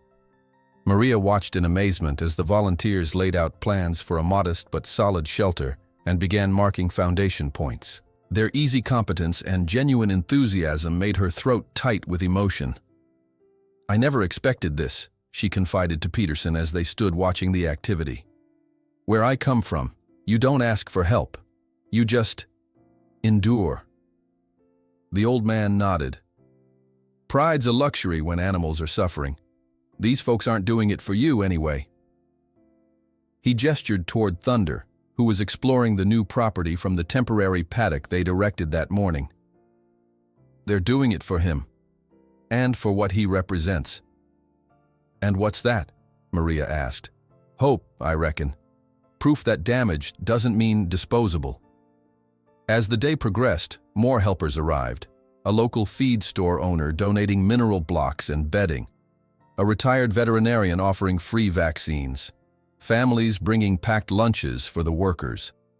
By late afternoon, the basic framework of a modest stable stood outlined against the sky, with plans for a tack room that could double as simple living quarters for Maria. Emily arrived with paperwork and a determined expression. "I've been working with a lawyer friend," she explained, spreading documents across the hood of Peterson's truck. "We need to register Thunder's Haven as an official non-profit organization if you're going to accept donations and expand beyond just caring for one horse." Maria blinked. "Expand? I'm just trying to provide for Thunder." "That's not what the universe apparently has in mind," Emily replied with a smile, pointing toward the road where Sarah Jenkins's SUV was parking. The journalist wasn't alone. She was accompanied by Dr. Williams and 3 students in veterinary scrubs. "I hope you don't mind," Sarah called as they approached. Dr. Williams mentioned his interest in documenting Thunder's recovery as a case study, and I thought my photojournalism students could benefit as well. Before Maria could respond, Dr. Williams stepped forward. "We've brought portable equipment to give Thunder a proper examination, if you're agreeable. My students are particularly interested in your trauma-informed approach." Thunder watched the newcomers from his paddock, his body tense but not panicked. When Maria approached, he moved to stand beside her at the fence, his massive presence almost protective. "We'll need to be very careful," she explained to the students. "Quick movements or unfamiliar objects can trigger his fear response. We'll let him set the pace." The examination that followed became an impromptu masterclass in working with traumatized animals.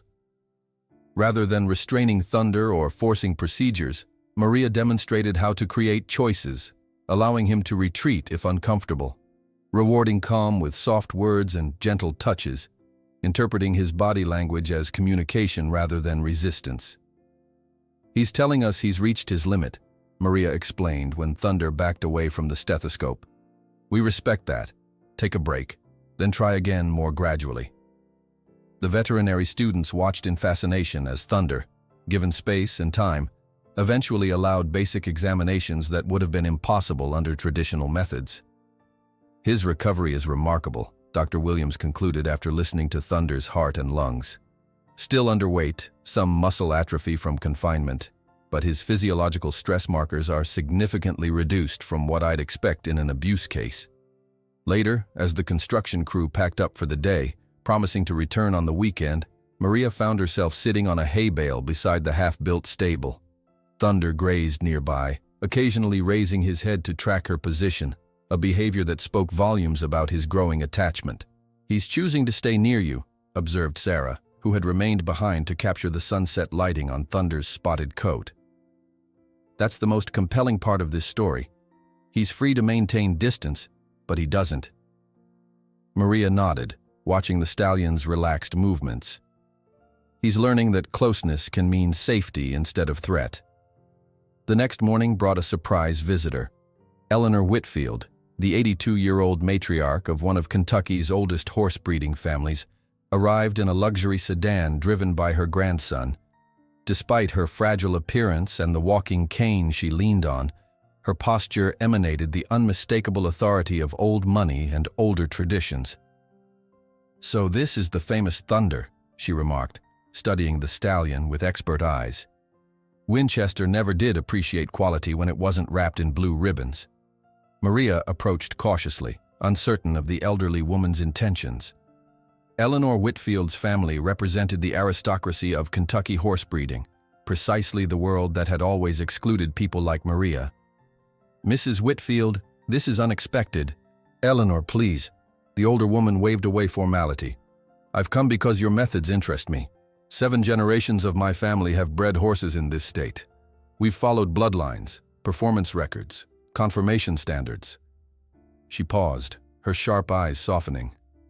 "But somewhere along the way, many of us forgot to look into their eyes and see what lives there." Thunder approached the fence, drawn by the gentle cadence of Eleanor's voice despite her unfamiliarity. The elderly woman extended a frail hand, palm up, and waited patiently. After several moments of consideration, Thunder stretched his neck to sniff her fingers. "There's wisdom in him," Eleanor observed. "He's assessing me, not just reacting." She turned to Maria. "You've given him back his dignity. That's rarer than most people understand." Before leaving, Eleanor handed Maria an envelope. "My contribution to your sanctuary. My grandson will bring the official letter tomorrow." The envelope contained a check for $10,000 and a handwritten note. "My family has bred horses for 7 generations, but you've taught me something new about honoring the spirit of these magnificent animals. Continue your work with my blessing." The following day, Maria experienced the first serious setback in Thunder's recovery. A delivery truck backfired loudly near the paddock, the sharp sound reminiscent of the whip that had featured in his trauma. Thunder exploded into panic, running frantically along the fence line, sweat darkening his coat, his eyes wide with the same primal terror Maria had witnessed at their first meeting. Rushing to the paddock, she found him trembling violently, unable to process her presence through his fear. Every attempt to approach sent him skittering away, as though the progress of weeks had evaporated in an instant. Instead of forcing contact, Maria simply sat in the center of the paddock, speaking softly in Spanish, occasionally humming the lullabies that had first connected them. For 3 hours she remained motionless, giving Thunder the time and space to recover his equilibrium. Gradually, his frantic movements slowed. The whites of his eyes became less prominent. His breathing steadied. In tiny increments, he spiraled closer to where she sat, until finally he stood a few feet away, still trembling but present again. "It's okay to be scared," she told him quietly. "Fear is what kept your ancestors alive, but you're safe now. The danger has passed." When Thunder finally lowered his head and exhaled a deep breath against her shoulder, Maria felt tears spring to her eyes. Recovery wasn't linear. It came with setbacks, with moments when old terrors resurfaced. The miracle wasn't that these moments happened, but that they could be overcome. Dr. Williams, who had witnessed the episode, approached as Maria exited the paddock. "What you just demonstrated is more valuable than any traditional training method my students could learn," he said. "The patience to sit with suffering without trying to fix it immediately. That's the essence of true healing work." As news of Thunder's haven spread, unexpected donations continued to arrive: quality equipment, feed, fencing materials. More significantly, letters came from people sharing their own stories of healing relationships with animals who had helped them through trauma, illness, or loss. One afternoon, Emily helped Maria sort through the growing pile of correspondence. "Look at this," she said, holding up a letter from a Veterans Affairs counselor. "They're asking if you would consider allowing PTSD patients to visit the sanctuary as part of their therapy program." The implications dawned slowly. "They want to bring people here to work with Thunder?" "Not just Thunder," Emily explained. "They've heard we're accepting other rescued horses. They believe the parallel experiences, humans and animals recovering from trauma together, could be therapeutically powerful." That evening, Maria sat with Peterson on his porch, watching the sunset paint the half-completed structures of Thunder's Haven in gold and amber. The old man sipped his coffee contemplatively. Never thought exposing Winchester would lead to all this, he reflected. Figured at best the truth might come out, maybe save that horse from slaughter. Never imagined a whole sanctuary growing up from it. Maria watched Thunder moving peacefully in the paddock below. In just weeks, the terrified, aggressive stallion had transformed into a curious, increasingly confident animal. His coat gleamed with health. His movements showed growing trust in his surroundings. "The vet students are coming tomorrow to document his progress," she said. "And Eleanor Whitfield's grandson is bringing architectural plans for additional paddocks." Peterson nodded. "Land behind mine is for sale, 40 acres, good water rights. Been fallow for years." He hesitated. "Eleanor called me this morning.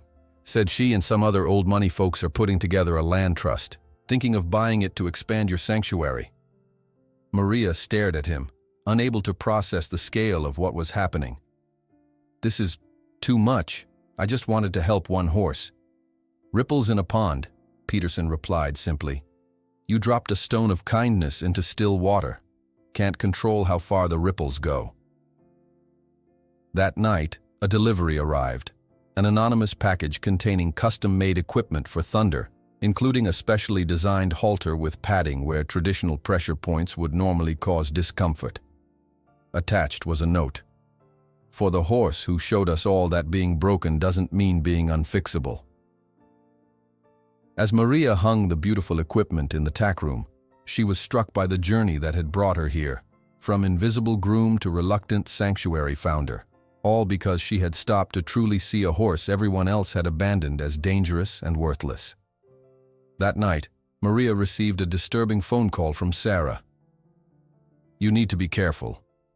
Winchester was released on bail and was overheard saying that Mexican woman will regret crossing my path. He hasn't given up on Thunder, and it seems he now has you in his sights too." Maria's hand trembled as she set down her phone, Sarah's warning echoing in her mind. Winchester's threat hung in the air like a storm cloud, casting a shadow over everything she had begun to build. She stepped outside the half-finished tack room, needing to feel the cool night air against her face. Thunder stood at the fence line, his silhouette visible in the moonlight, ears pricked toward her as if sensing her distress. "It's okay," she whispered, more to herself than to him. "We'll be okay." The next morning brought the first sign of Winchester's influence. An official-looking envelope arrived, bearing the county seal and containing a notice of zoning violations for Thunder's Haven. The document cited improper permits, inadequate waste management plans, and failure to comply with commercial stable regulations. "This is ridiculous," Emily said, scanning the paperwork at the kitchen table of Peterson's farmhouse. "These requirements apply to large-scale commercial operations, not a single-horse sanctuary with future plans for expansion." Peterson nodded grimly. "Winchester's got friends in the county administration, been greasing palms for years." He tapped the signature at the bottom of the letter. "Harold Whitman there plays golf with Winchester every Sunday." Maria felt the familiar weight of powerlessness settling on her shoulders. "What can we do?" "Fight bureaucracy with bureaucracy," Emily replied, already typing on her laptop. "I know an environmental lawyer who specializes in agricultural zoning. Winchester isn't the only one with connections." The following days brought a flurry of inspections. Water quality testers, building inspectors, animal welfare officers, each arriving with clipboard in hand and apologetic expressions that barely masked their discomfort at being pawns in Winchester's game. Maria met each one with calm dignity, showing Thunder's excellent care while volunteers continued construction work that now had to stop and restart with frustrating irregularity. Thunder, sensitive to the changing atmosphere, grew restless with the parade of strangers. His progress remained steady but fragile. Each unfamiliar voice or unexpected movement tested the boundaries of his newfound trust. One afternoon, as a particularly officious building inspector measured door frames with exaggerated precision, Thunder began pacing his paddock, his anxiety visibly mounting. Maria excused herself from the inspection to approach the fence line. "Tranquilo, mi valiente," she murmured, drawing his attention. "They're just men with papers, nothing to fear." The stallion's ears flicked toward her voice, his pacing slowing but not stopping. Maria made a quick decision. Opening the gate, she entered the paddock and simply sat cross-legged in the center of the space, breathing deeply and deliberately. Thunder's circuits around the perimeter gradually tightened, spiraling closer to where she sat. When he finally stopped a few feet away, nostrils flared and muscles twitching beneath his spotted coat, Maria began to hum softly, the same lullaby that had first connected them. The transformation was subtle but profound. His breathing synchronized with hers, slowing from the rapid pants of anxiety to deeper, more measured inhalations.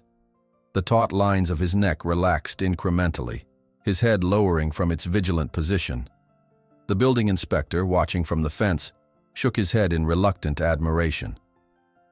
"Never seen anything like that," he admitted. "My daughter's horse cost $30,000 and still won't come when called without a treat in hand." "It's not about obedience," Maria explained, rising slowly once Thunder had settled. "It's about creating a relationship where being together feels safer than being apart." Despite these small victories, Winchester's campaign of bureaucratic harassment intensified. The water supply to Peterson's property was mysteriously shut off 3 days later, with the utility company citing scheduled maintenance that appeared on no previous notices. "This is getting serious," Emily warned as they arranged for water trucks to deliver emergency supplies during the unexpected outage. "He's escalating because you're not backing down." Thunder's reaction to the water crisis revealed how far he'd come. The noise and unfamiliar shapes of the water trucks initially sent him trotting nervously to the far corner of his paddock. But instead of the blind panic that would have gripped him weeks before, he kept his eyes fixed on Maria, taking his cues from her calm demeanor. "Look at that," Dr. Williams commented, having arrived with his students to document Thunder's progress.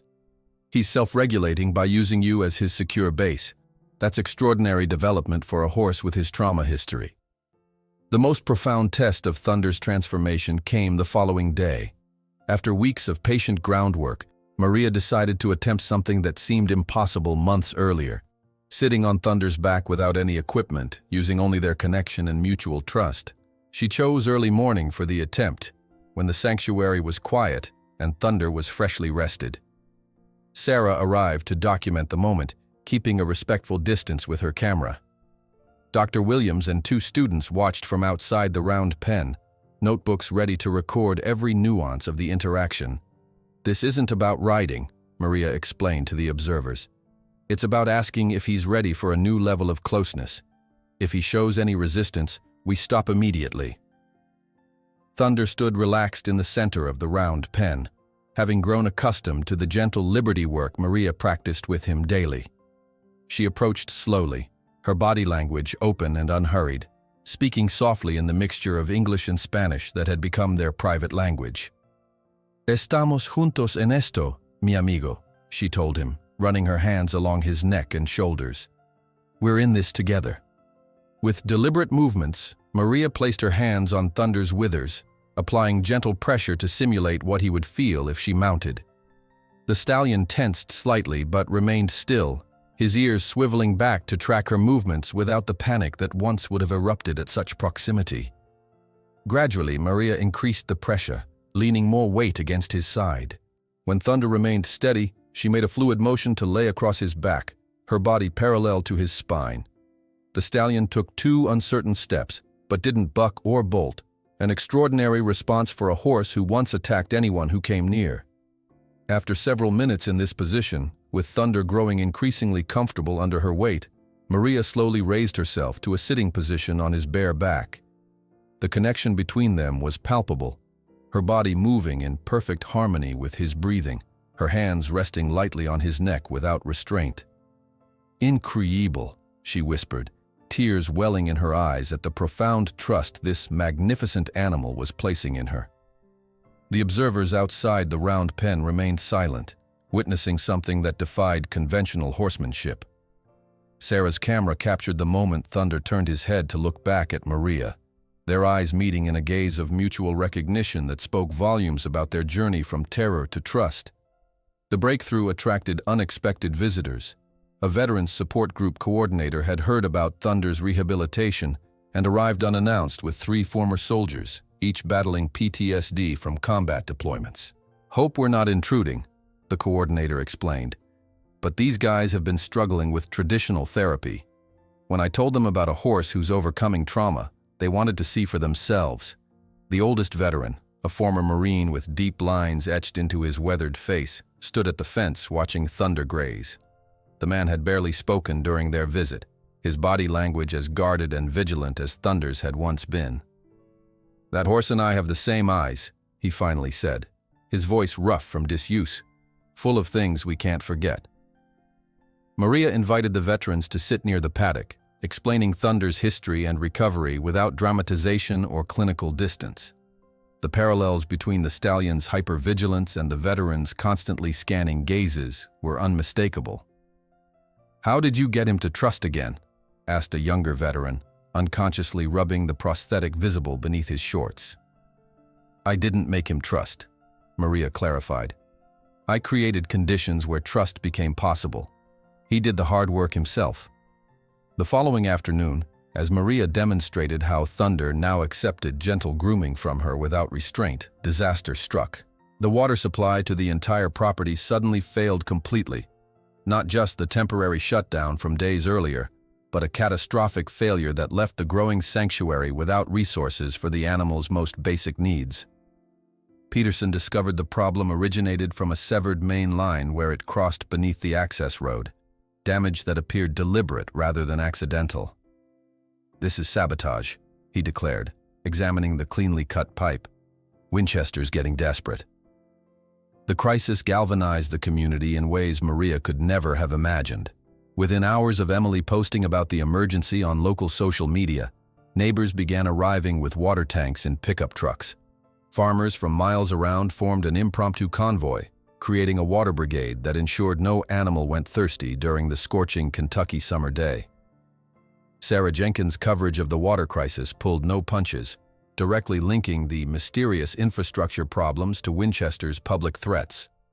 Her article in the Lexington Herald included interviews with county workers who anonymously confirmed the unusual pattern of inspections and violations targeting Thunder's Haven. "This isn't about a horse anymore," Sarah wrote. "It's about whether wealth and influence can override justice and compassion in our community." The article sparked outrage beyond the equestrian world, drawing attention from environmental groups, animal welfare organizations, and civil rights advocates who recognized the familiar pattern of using bureaucratic machinery to silence marginalized voices.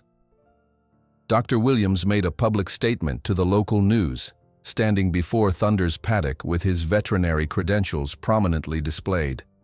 "The recovery this animal has demonstrated is remarkable by any scientific standard. Ms. Gonzalez's methods should be studied and documented for the benefit of the entire equestrian community, not obstructed by those with personal vendettas."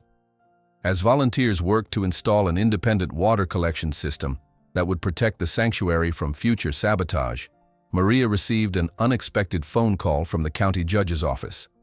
The court had made an interim ruling in the rapidly expanding case against Winchester.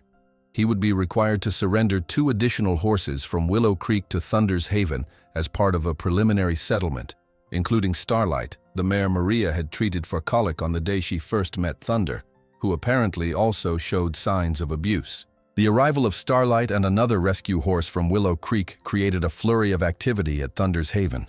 The chestnut mare with the distinctive white blaze, the same horse Maria had treated for colic months ago, stood trembling in the temporary paddock, her ribs visible beneath her dull coat, eyes darting nervously at every movement around her.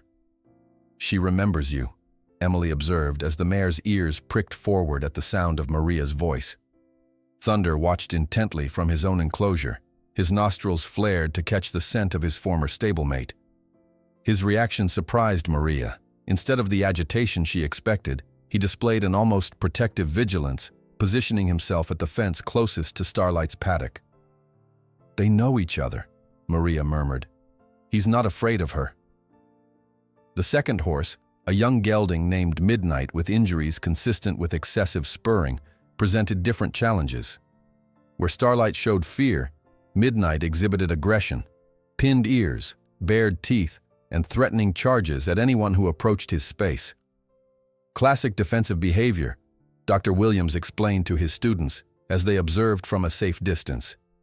Note how he positions himself, always facing the perceived threat, never turning his back. That's not dominance, it's terror disguised as aggression. Maria's sanctuary was evolving beyond her original vision with each passing day. Local craftsmen completed the main barn structure, while volunteers erected additional paddocks for the new arrivals. An old camping trailer donated by a supporter provided temporary living quarters for Maria, positioned where she could see Thunder's paddock from her window. The pending court case against Winchester loomed over everything like a gathering storm. As the date approached, Maria received an official summons to testify. The stark legal language of the document made her stomach clench with anxiety. Her broken English and immigrant background would be scrutinized in a formal courtroom setting. "They'll try to discredit you," warned Sarah Jenkins during one of her regular visits to document Thunder's progress. "Winchester's lawyers will paint you as an unqualified immigrant interfering with valuable property." "But I have the truth," Maria replied, watching Thunder demonstrate his newfound confidence by investigating a plastic tarp that weeks earlier would have sent him into panic. "And I have him." 3 days before the scheduled court date, an unfamiliar black sedan pulled into the sanctuary driveway. A man in an expensive suit emerged, his practiced smile failing to reach his eyes. Maria recognized the predatory body language immediately. This was someone accustomed to getting his way through intimidation. "Ms. Gonzalez, Maxwell Reynolds, representing Mr. Winchester's interests." He extended a hand that Maria deliberately didn't take. "I believe we can resolve this unfortunate situation without further legal entanglements." Thunder, grazing nearby, raised his head at the stranger's voice, ears pivoting forward in assessment rather than flattening in fear. A remarkable evolution from the traumatized animal who once attacked any unfamiliar human. "Mr. Winchester is prepared to be quite generous," Reynolds continued, producing an envelope from his breast pocket. "He's willing to purchase the Appaloosa stallion for $250,000, 5 times his original value." Maria stared at the document the lawyer held out, a cashier's check for an amount that could change her life completely. With that money, she could buy land, build a proper home, even start a legitimate business. All for a horse that had been sold to her for $5. "Thunder isn't for sale," she said simply. "At any price." Reynolds' smile tightened. "Ms. Gonzalez, be reasonable. You're an immigrant with limited resources facing expensive litigation against a very powerful man. This offer represents a solution beneficial to everyone." "Not to Thunder," Maria replied, turning away. "Please leave my property." As the lawyer departed with barely concealed frustration, Emily emerged from the barn, having overheard the exchange. "You just turned down $250,000, she said, disbelief coloring her voice. Maria watched Thunder return to his peaceful grazing. Some things have no price. That night, Maria woke to Thunder's distant but unmistakable alarm call, a shrill whinny that cut through her shallow sleep like a blade. She bolted upright, heart pounding, and peered through the trailer window. The security lights she'd recently installed revealed shadowy figures moving near the paddocks. Grabbing her phone and a flashlight, Maria rushed outside, already dialing Peterson's number. "Intruders at the sanctuary," she whispered urgently when he answered. "They're trying to get to Thunder."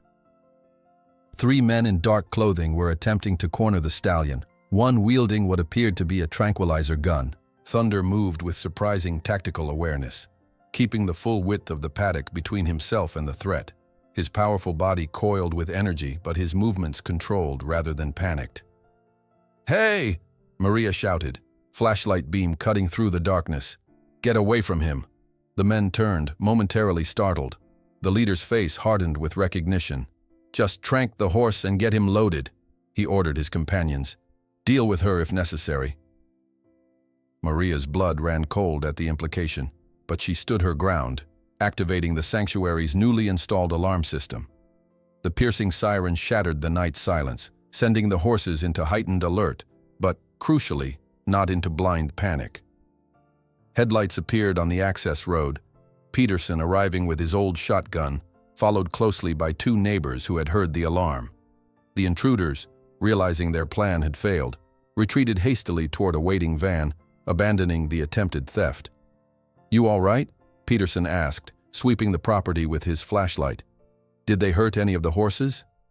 Maria was already moving toward Thunder, who stood trembling but intact at the far end of his paddock. Instead of the mindless terror that once governed his reactions, he showed a new response: vigilance without paralysis, fear without surrender. "He protected himself," she said with quiet pride, approaching slowly so he could recognize her. "He didn't let fear take control." By morning, the sanctuary was crowded with supporters, neighbors standing guard, volunteers reinforcing security measures, and Sarah Jenkins documenting everything with grim determination.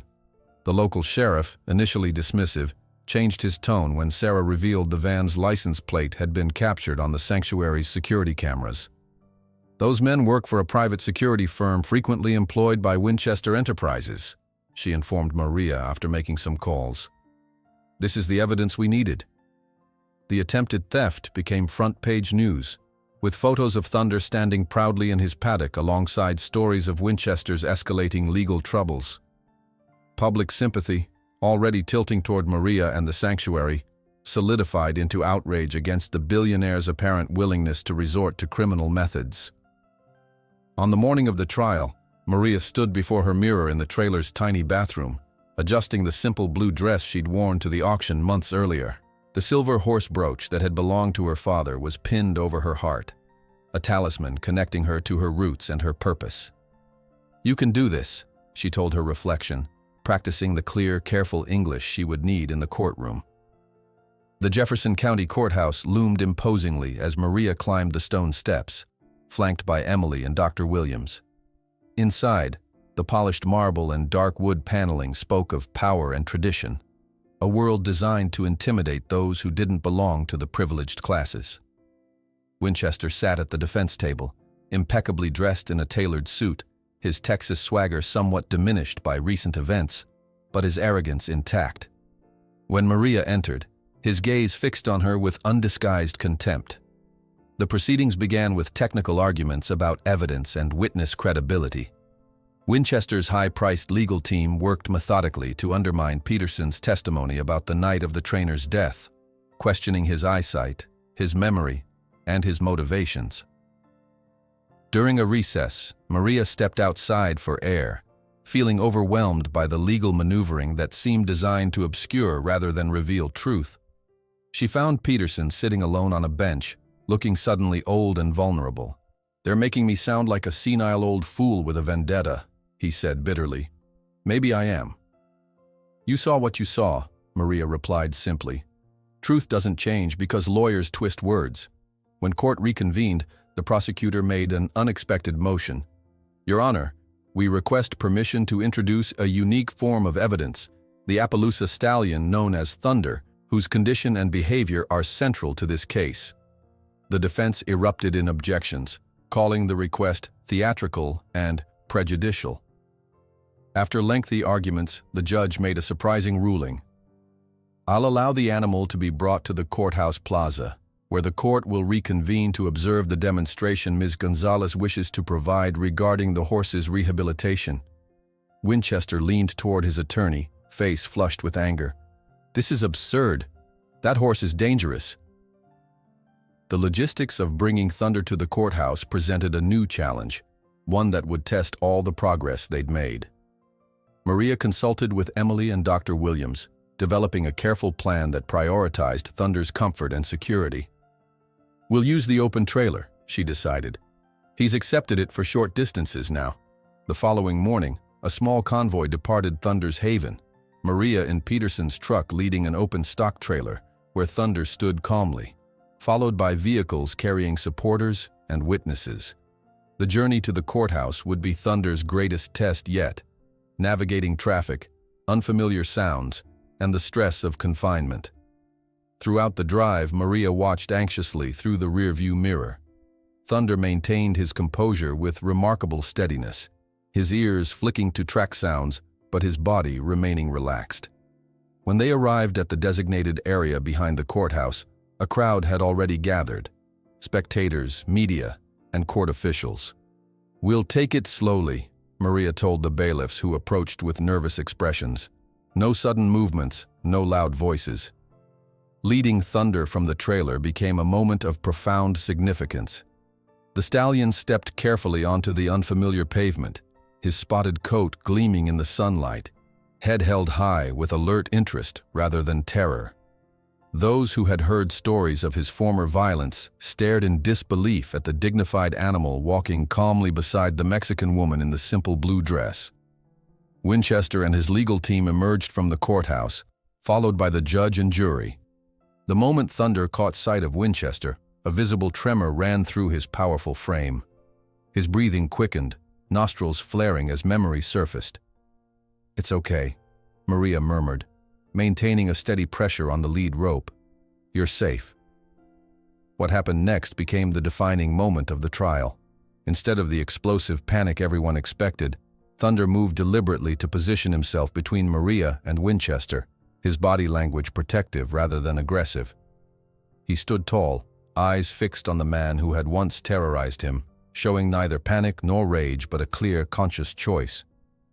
"The animal recognizes his abuser," the prosecutor stated simply, allowing the visual evidence to speak for itself.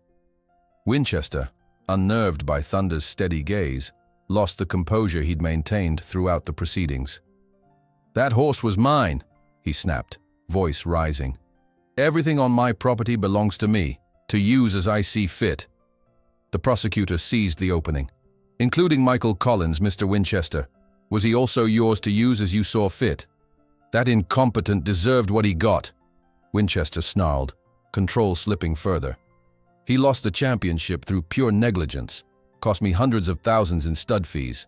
A hush fell over the plaza as the implications of Winchester's outburst registered. Thunder, reacting instinctively to the raised voice, tensed but, instead of bolting in terror, positioned himself more firmly in front of Maria, a living shield between her and potential danger. The moment crystallized everything at stake. Not just justice for a dead trainer or rescue for an abused horse, but the fundamental question of whether wealth granted the right to treat living beings as disposable property. In the silence that followed Winchester's damning words, Maria simply placed her hand on Thunder's neck, and with a single touch and shared gaze, calmed the powerful animal, demonstrating for all to see the strength of trust over fear. 6 months after Winchester's damning courtroom confession, the morning sun painted Thunder's haven in golden light. The sanctuary had transformed beyond recognition. New stables with fresh white paint stood where once there had been only Peterson's weathered apple orchard, while paddocks with solid oak fencing housed 7 rescued horses, each with their own history of trauma and recovery. Thunder galloped freely across the largest pasture, his spotted coat gleaming with health, powerful muscles rippling beneath skin that once had been dull with stress. Maria watched from the fence, a steaming mug of coffee warming her hands against the autumn chill. The change in him still took her breath away. Head held high, ears forward with curiosity rather than pinned back in terror, movements fluid with confidence instead of jagged with fear. "Remember when he wouldn't let anyone within 20 feet?" Dr. Williams asked, joining her at the fence. Maria nodded, sipping her coffee. "Sometimes I still can't believe it's the same horse." After Winchester's conviction for animal cruelty and obstruction of justice related to Collins' death, the courts had awarded substantial damages that funded Thunder's haven's expansion. The oil magnate's empire had crumbled spectacularly as investors and partners withdrew, unwilling to be associated with the scandal that made national headlines. His fall from grace became a cautionary tale in equestrian circles about the true cost of valuing prestige over compassion. "Your 9 o'clock is here," Emily called from the newly constructed education center, a modest building with large windows overlooking the recovery paddocks. The group from Central Kentucky Community Center. Maria waved acknowledgement and made her way toward the small gathering of people waiting by the entrance. The community outreach program had become an unexpected cornerstone of the sanctuary's mission, bringing people from marginalized communities to connect with horses who understood what it meant to be overlooked and undervalued. A shy Hispanic girl of perhaps 12 years stood slightly apart from the others, her eyes fixed on an elderly mare named Sunshine, who had been rescued from severe neglect. Maria approached her gently. "Would you like to meet her?" she asked in Spanish. The girl nodded without speaking, her thin shoulders hunched beneath an oversized jacket. "Her name is Sunshine," Maria explained, leading the girl toward the paddock. "She came to us very frightened, just like you seem now. It's okay to be nervous. New places and new beings can be scary." At the fence, Maria demonstrated how to stand quietly, allowing the mare to make the choice to approach. "Eso es Carolina," she encouraged gently, as the girl extended a hesitant hand. "Deja que ella venga a ti. Let her come to you." The mare approached with the deliberate caution of an animal who had learned to expect cruelty, her eyes watchful but curious. When she finally stretched her neck to sniff Carolina's outstretched fingers, the girl's face transformed with wonder. "She chose me," Carolina whispered, a smile breaking across her solemn features. "Yes," Maria agreed, "and that's a gift more precious than anything you could buy." In the adjacent paddock, 3 veterans from the Healed Hearts program worked quietly with their assigned horses. The initiative, pairing people with PTSD with traumatized horses, had quickly become one of the sanctuary's most successful programs. The parallel journeys of recovery created a unique therapeutic environment where traditional clinical approaches were supplemented by the silent understanding between damaged souls. The oldest veteran, James Sullivan, sat motionless beside a small pony rescued from a hoarding situation. The former Marine, who had once barely spoken, now spent hours simply being present with the traumatized animal, both of them finding comfort in shared silence. Today, Maria noticed, he was reading aloud from a paperback novel, his gravelly voice gentle as the pony dozed beside him. "First time he's read to anyone since his grandkids grew up," the program coordinator confided to Maria. "Says the pony doesn't judge his stumbling over words." In the modest office, actually the renovated living room of the original farmhouse, Maria reviewed the sanctuary's accounts with Emily. The quarterly spreadsheets reflected both their success and ongoing challenges. "The donations this month cover feed and veterinary care," Emily observed, adjusting her reading glasses. "But we're still tight for the new stable edition." Maria nodded, not overly concerned. Dr. Williams promised to bring his veterinary students next week for a construction day. And Sarah called yesterday. Her article about our program with the Latino Community Center will be published in next month's national edition. "Speaking of Sarah," Emily said, glancing through the window, "isn't that her car pulling in now?" The journalist's familiar SUV wound up the driveway, followed by a van bearing the logo of the State University's Equine Studies program. Sarah emerged with her camera bag slung over one shoulder, waving enthusiastically. "I brought reinforcements," she called as Maria stepped onto the porch. "The documentary team wants additional footage of Thunder for the educational series." The university's project, documenting humane rehabilitation methods for traumatized horses, had brought unexpected academic legitimacy to Maria's intuitive approaches. What had once been dismissed as sentimental immigrant horse whispering was now being studied by veterinary and behavioral science students as a legitimate alternative to traditional methods. "He's in the north pasture," Maria directed them. "But remember, no sudden movements, no approaching directly. Let him choose whether to investigate you or not." As the film crew set up their equipment at a respectful distance, Maria reflected on how profoundly her life had changed. 6 months earlier, she had been invisible. A Mexican groom called for emergencies but dismissed when visitors arrived. Now, respected professionals sought her expertise, families drove hours for consultations, and universities referenced her methods in their curricula. Thunder noticed the newcomers immediately, his head rising from where he'd been grazing. In the early days, such an intrusion would have sent him galloping to the furthest corner, sides heaving with panic. Today he merely observed with cautious interest before deliberately approaching the fence line. curious rather than fearful. "That right there," Sarah said quietly to the documentary director, "is the story. Not just rehabilitation, but transformation, from terror to curiosity, from surviving to living." The afternoon brought Eleanor Whitfield for her monthly visit, the 82-year-old matriarch arriving in her customary luxury sedan driven by her grandson. Despite her increasing frailty, she insisted on personally reviewing the sanctuary's progress, her wealth and influence having become an unexpected shield against any lingering attempts by Winchester's associates to obstruct their work. "The new paddocks look excellent," she approved, leaning on her cane as she surveyed the property. "Proper drainage, good sight lines for the horses to feel secure." Maria walked alongside her, matching her slow pace with respectful patience. "Your advice about the positioning has made a significant difference. The more anxious horses feel much safer with the tree line as a visual barrier." Eleanor nodded, pleased. Her expertise, 7 generations of horse breeding distilled into intuitive understanding, had proven invaluable as the sanctuary expanded. What began as financial support had evolved into a genuine mentorship, the elderly aristocrat and the immigrant groom finding unexpected common ground in their dedication to equine welfare. "I've been speaking with the Lexington Preservation Trust," Eleanor said, as they paused to watch Thunder approach a new rescue, a thoroughbred filly discarded after a racing injury. "The adjoining 40 acres will be protected from development permanently. The paperwork makes it officially part of Thunder's haven." Maria stared at her, momentarily speechless. The land expansion would allow them to rescue dozens more horses, create nature trails for therapeutic riding, and ensure buffer space from encroaching development. "Eleanor, that's too generous."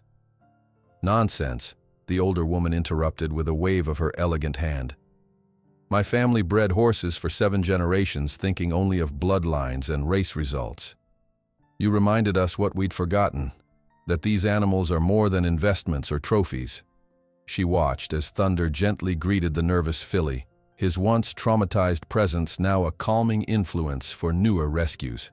Some legacies are worth more than others. As evening approached, Maria led a workshop for local 4-H students on trauma-informed horse handling. The children sat in a semicircle on hay bales, their faces earnest as they absorbed her gentle wisdom. "Horses communicate constantly," she explained, "but mostly we don't listen. We're too busy asking them to do what we want." She demonstrated with Starlight, the chestnut mare who had once been so fearful. "Watch her ears, her eyes, the tension in her neck. She's telling us exactly how she feels if we pay attention." A red-haired boy raised his hand. "My dad says you have to show a horse who's boss, or they'll walk all over you." Maria nodded, acknowledging his comment without dismissing it. "There's a difference between leadership and dominance. Horses need clear boundaries and consistent guidance. But forcing compliance through fear creates exactly what happened to Thunder, an animal so terrified that trust becomes impossible." After the students departed, Maria completed evening feeding rounds with the sanctuary's 3 part-time staff, all formerly unemployed local residents trained through a county workforce development program. The sanctuary had become not just a haven for animals, but a community resource providing jobs, education, and purpose. As twilight deepened into dusk, Maria walked to the highest point on the property, a gentle rise overlooking the entire sanctuary. Thunder, spotting her familiar red jacket, left his grazing to join her. No halter or lead rope needed to bring him to her side. With fluid grace born of absolute trust, Maria swung onto his bare back, her legs hanging loosely against his sides, her hands resting lightly on his muscular neck. Together they cantered across the hillside, the last golden rays of sunset catching on Thunder's spotted coat. For any observer, it would be impossible to determine who had saved whom, the woman no one valued, or the horse everyone feared. In truth, they had saved each other, creating in the process a sanctuary where broken souls, both human and equine, could rediscover lost trust. As darkness fell and the first stars appeared, they made their way back to the stables. Other horses nickered greetings as they passed, Starlight, Midnight, and the newer rescues who had found safety in the growing haven. The sanctuary's lights glowed welcomingly in the distance, where volunteers prepared for tomorrow's therapeutic riding sessions and school tours. "Somos libres ahora, mi amigo," Maria whispered against Thunder's flowing mane as they descended the hill toward home. "We are free now." And in the quiet Kentucky hills, where centuries of equestrian tradition met the transformative power of genuine compassion, that whispered freedom resonated as the greatest triumph imaginable.